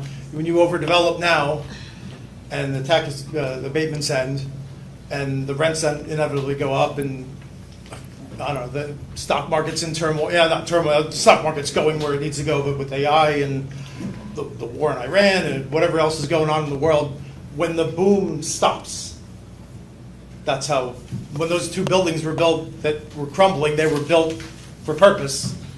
That could, my concern is at some point that's going to happen again because nobody's going to be able to afford $4,000 a month apartments, $900,000 cottages. Your house tripled in value the last 25 years. Mine's doubled in the last 3. So, it's, is that fool's gold or is it actually, sustainable value? I mean, they say the market's not a bubble, but we only know what's going to happen. Right. Your house normally is your biggest investment. Of course, but it's only good for me if I'm going to So let me answer that for you. So Absolutely. So a couple things I would stay in mind. What was there before looks nothing, was nothing, built like what's there, and we basically had light industrial. If you go back. So that's really what the South Avenue corridor was, which is why we're putting up a lot of pictures over the next couple months, and I encourage people to go and to see what was really there. And it took probably 40 or 50 years before any new building had been built in this town, right? So that just took almost half a century to kind of get to where we were. These buildings are built well, right? I'm not going to say, what I think of them versus what you think, that's, it's in the eye of the beholder, so to speak. But it's just a very different construction. It's a very different use. The whole corridor is completely different. Where Helen Ling was a one-story warehouse that never had a straight floor in it, right? Like you had to go down, literally, not a straight line, It was the Florida fruit stand for people who kind of remember what was there. So it's very, very different. And to your point about if I could look into the future with the stock market and everything, Little Fanwood is just Little Fanwood. But my concern would be the Soho 2. I mean, there was some grumbling about the post office maybe. It looks like something's moving in, which is good. So we're not, that's staying. Fanwood is not immune to the same things that any community in the suburbs is immune for, right? So we talk about the South Avenue corridor, we talk about the development, we talk about the traffic. A lot of that is a direct outgrowth to the affordable housing requirements. And the fact that the state, for the last 30 years, has really pushed and targeted what they call transit-oriented development. South Avenue is along the Raritan Valley line. So all you have to do... That's where I should be going about. I understand right. that. But I said before that but if it's you the whole follow Northeast the corridor. line, right? I was hoping you guys would get From it. High Bridge, right, from High Bridge all the way Oh, yeah, we're into Raritan Valley. Union, it is the same thing. And every community has basically been, told to develop around your train station, right? Do shared service, do shared parking on top of affordable housing requirements where the state does not give communities any other way to truly meet the needs of the numbers that they give us. And inclusionary development is really where it is. And it was 15% and now it's 20%. Right? They don't give the tax credits to the point that they should, I think, to do pure affordable, right? And then people will may be upset that they're pure affordable. But it's all a evolution And what's happening in Fanwood is happening in Westfield, is happening in Raritan, is happening in Somerville, it's happening in Highbridge, and, you know, it's just that we're not in a unique situation, and we're doing the best that we can over the last 20 years to stimulate the private investment in a corridor that I always said that if you got onto the Raritan Valley train line 25 years ago and you drove along and you looked out the windows, you would not see a downtown in Fanwood. You would not see, other than the train stations, put that off to the side, but you wouldn't see that turn-of-the-century building like you would see in Westfield or Plainfield, right? You just wouldn't see it because there's nothing there. True. It was just absolutely nothing was there. The train tracks came across South Avenue, and it was just a big open space of whether it was tar pits to do the telephone poles, whether it was Dean Oil, whether it was manufacturing, nuts and bolts from Livingston, Wilbur, right? Whether it was properties, you know, that remember the Internet Cafe, I do, you know, like right there, like what was going on there, right? People were saying, you know, so and it was the focus that we needed better. And we needed something that our community, we could put people downtown and the world wouldn't end, right? That you could put density downtown, which would then help a Jessica's, right? Or it would help a coffee shop.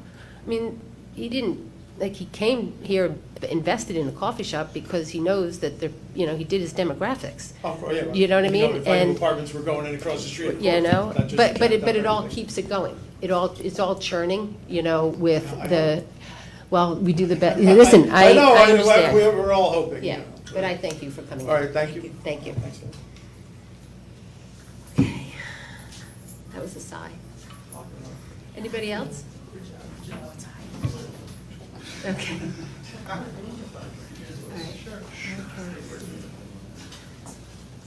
We can wrap this up, right? Bud Lab and South Avenue. So some things, like I said, off topic. One of the things I just wanted to plant the seed for the shade tree folks. I appreciate the work you're doing. I think one of the things that hopefully the lesson we learned from 383 is that with the other developments that are not yet been applied for, I would assume, over there on Old South, I don't know the address, 107, 109 on South Avenue there, where they're starting to clear some stuff out. That we make sure that we don't have a repeat where because I'm hearing rumors, once again, I know they're rumors, so I'm not asking you to you know, confirm or deny, but that we're hearing that there's people or businesses or developers who own those 3 sets of properties that are in the back there that go back up against the train tracks. Which, I'm sorry. I'm sorry, what's the address over there? Next to the Board of Ed building, I think. Yeah, next to the Board of Ed building. Oh, the Board of Ed building. Yeah, I'm sorry, I apologize, I didn't know the address. That's So, yeah, so I know that there's that one house that was in the back that had been Yeah, dilapidated. that's one property. That's one property, and I was told there might be, I guess, the Board of Ed property, next to the Board of Ed property, and there might be a third one. Whatever the case is, I know there's some open stuff back there, whether it's the same developer or not. I'm just saying is I just want to make sure that people are staying ahead of the game with Yeah. this tree situation, Mhm. because we don't want to repeat of what happened at Yeah. 383, because there's a lot of trees back there. Yes. So that was the one thing I wanted to say. Yes, duly noted. Thank you. Second thing, once again, as the guy said earlier, props out to all the fire department, the volunteers, the police department, everything. It was kind of mentioned a few meetings ago that Union County EMS covers us during the day for our BLS. Yes. So I mean, I know it's not really public knowledge, and I'd like to definitely chat with somebody about it as being in the field. I'd like to know where we're going with that going forward, because there are 2 bills that are out there, 1008, Assembly 1008 and Senate 1421, which are trying to make BLS, which is the Volunteer Rescue Squad here, and Union County EMS, an essential service, which is currently not in the state of New Jersey.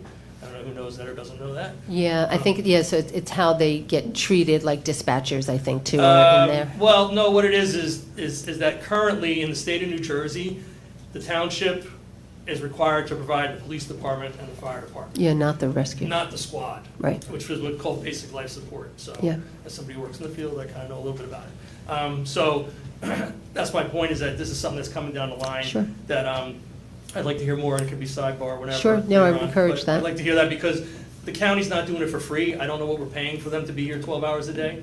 I don't know if they're charging. We don't pay I just don't want any anything. misrepresentation, because everybody. No, The no, county? he's talking about the Oh, county. no, no, not the county. Right, the Yeah. county who's here 12 hours a day now is not volunteer, so. No, are we they we sending don't out- get charged. We don't get charged No. as the town? Nope. We don't get charged as somebody who calls? Nope. You call them, okay. They go through your insurance, and if your insurance, if they Mhm. move you, right? Right. And if the insurance doesn't cover it, they don't pursue it. Okay, so they're not balance billing? Okay. Yes, that's correct. That was the term. All right, okay, so, and like I said, I think it's just something that coming down the line is hopefully will pass because all the towns should be providing BLS. Because Yeah. we all want It just somebody to gets answer harder. that call. I've been doing it for 40-something years, various places. Oh. And I do know that, you know, when you call 911, you want somebody to come. It's great that the police officer saved a woman's life and, you know, EMS was here from the county close by and did that. It's great. I'm sure the paramedics were involved at some point. Yes. The only other thing I'd like to say is, once again, I know it's beating a dead horse because you guys voted on I just wanted to know is, when you count with the 24 months going forward on the ordinance, is there anyone else besides Soho that you guys are anticipating is getting an abatement that's on the table, that you guys chose 24 months and not 12 months? Is there something else? Well, we see that there's certain projects that are in the ground. Okay. So there are other people who are potentially You eligible could- for yeah. it, and that's why you picked 24 months. Okay, fair enough. And I guess the last thing, two things. Property values, yes, they're great that they're up, and I know you mention that every time we all complain a little bit about stuff in our taxes, but that's literally what it is. As the gentleman said, my property value is up, but it does me no good. It's a unrealized gain until I sell my house. And the other problem is that my taxes go up because now my property value is up. So is that really, you know, is that one of the gets that, you know, hey, great, we're building this all up and your property value is going up, but now so's your taxes.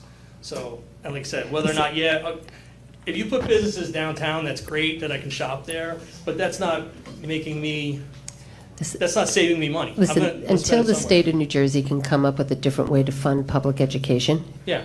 you know, Which we versus love on the backs of the homeowners, regardless of their ability to pay. And we would love that the people who owe the taxes pay the taxes and the schools get their share. I think that was said as well. So Thank you. That's all. Thank you very much. Thanks. Okay. Anybody else? Okay, so with that, I'd like a motion to close the public portion of our meeting. Second. All in favor? Aye. Okay, that actually ends our official business of the night. I personally want to thank everyone for coming out, for those who stayed, and through our 3 opportunities to talk to the public. I don't know if there's any council comments to wrap up? Yes. And we're already 10, 25. 10:25, so I'll promise not to keep us here until 11:25.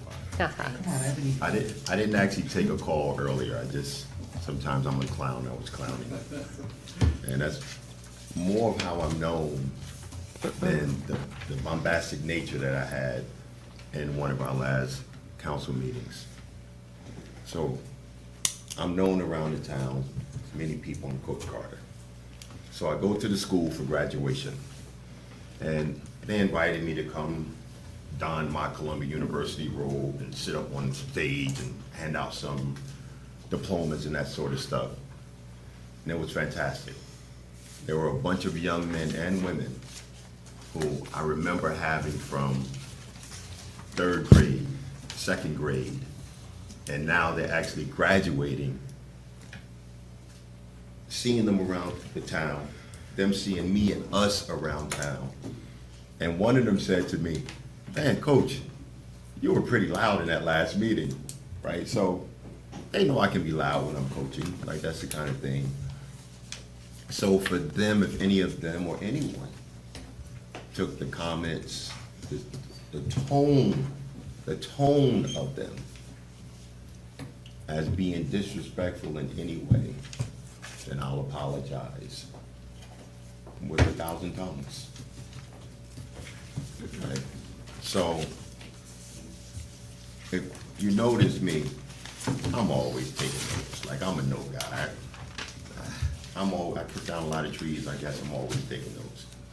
And in my time on planning board, for those of you who know, I'm 9+ years on council, I believe, and somewhere around that.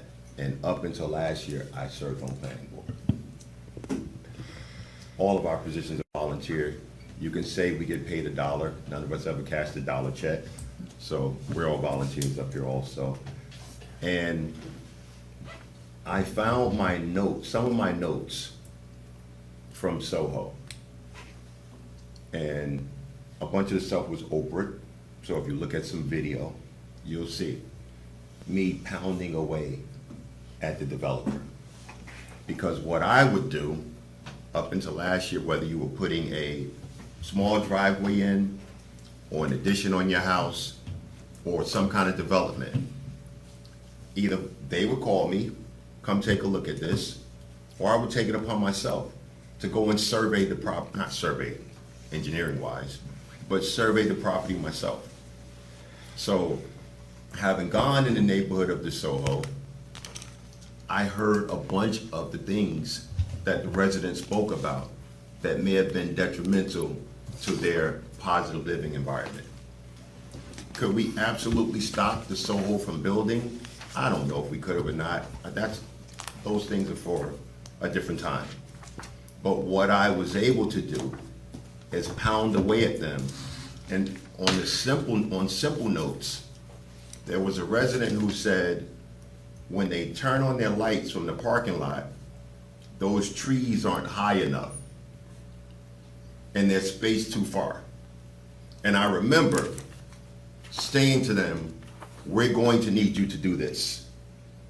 And they said, okay. Whether they put a higher something there, was something to minimize when that car turned on their headlights, it didn't shine in that person's driveway or in that person's house. Right, so those are the things that I know I personally did on planning board. When developers come to planning board, I take them at their word, right?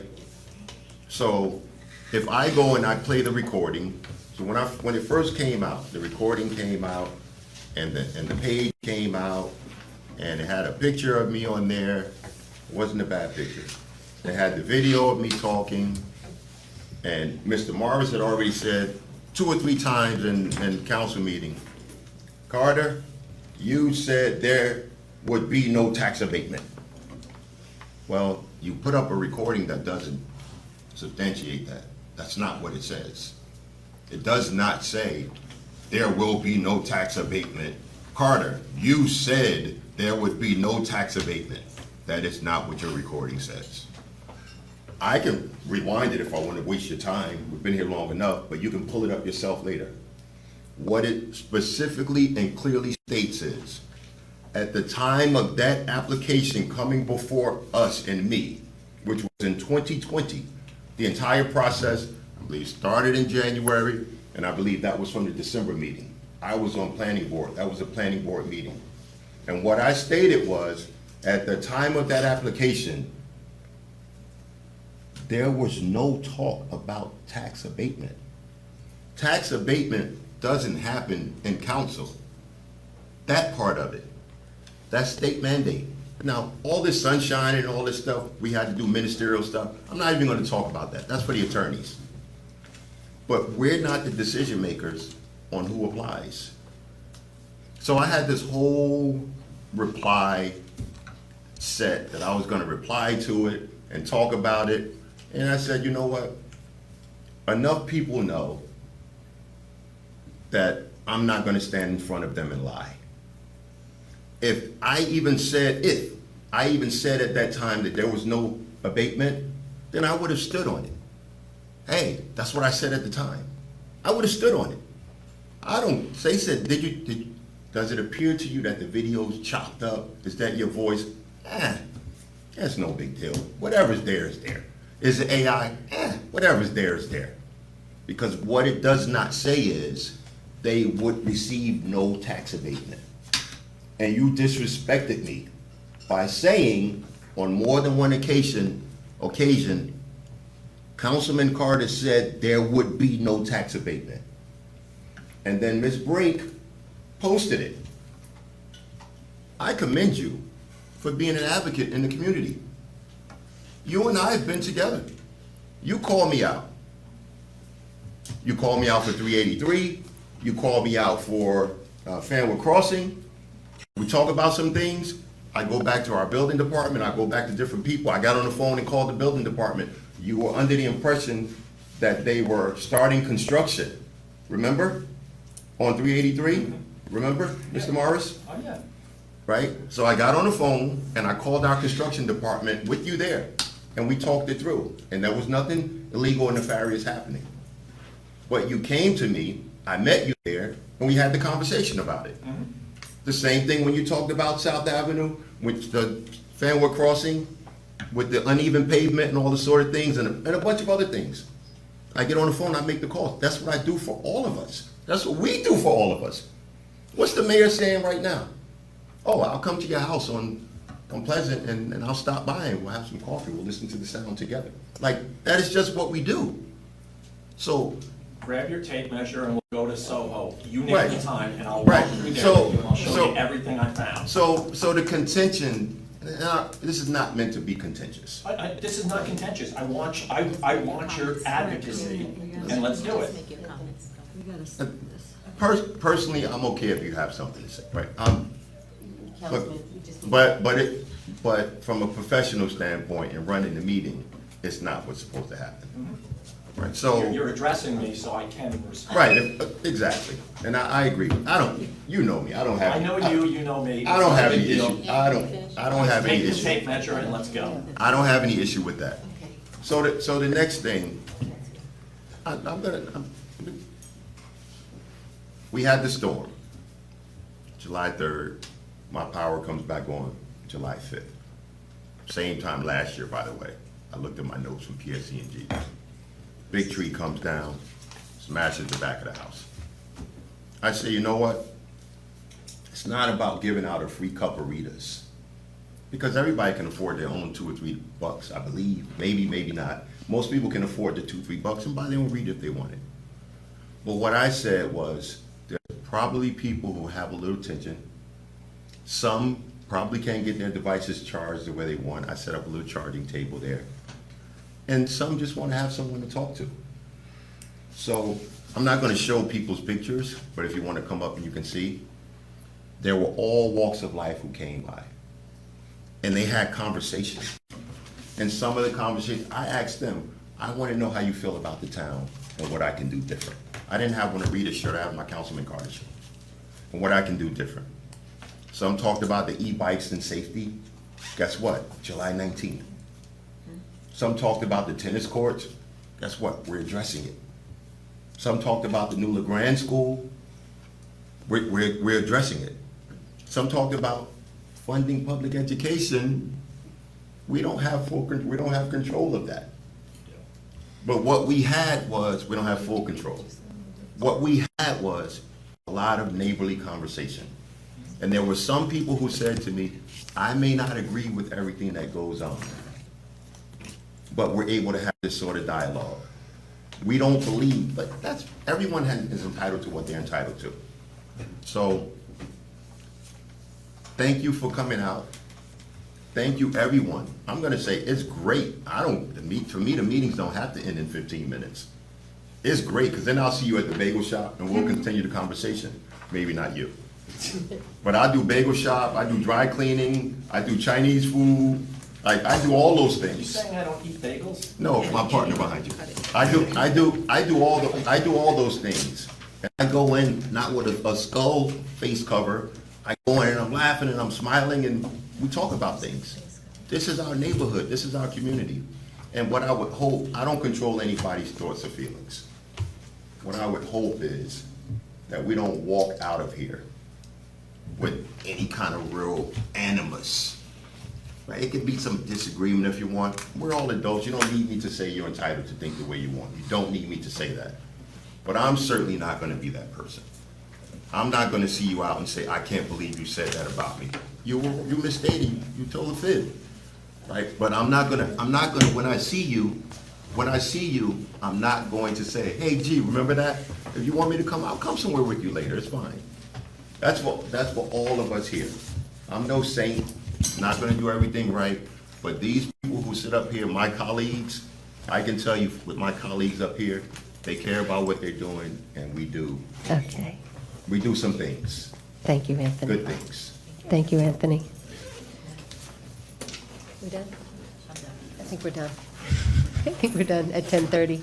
On second thought. And furthermore, So with that, I want to thank everyone for coming out, and with that, I'd like to have a motion to adjourn tonight's meeting. It's a little after 10:30 PM. All in favor? Aye. Good night and be safe.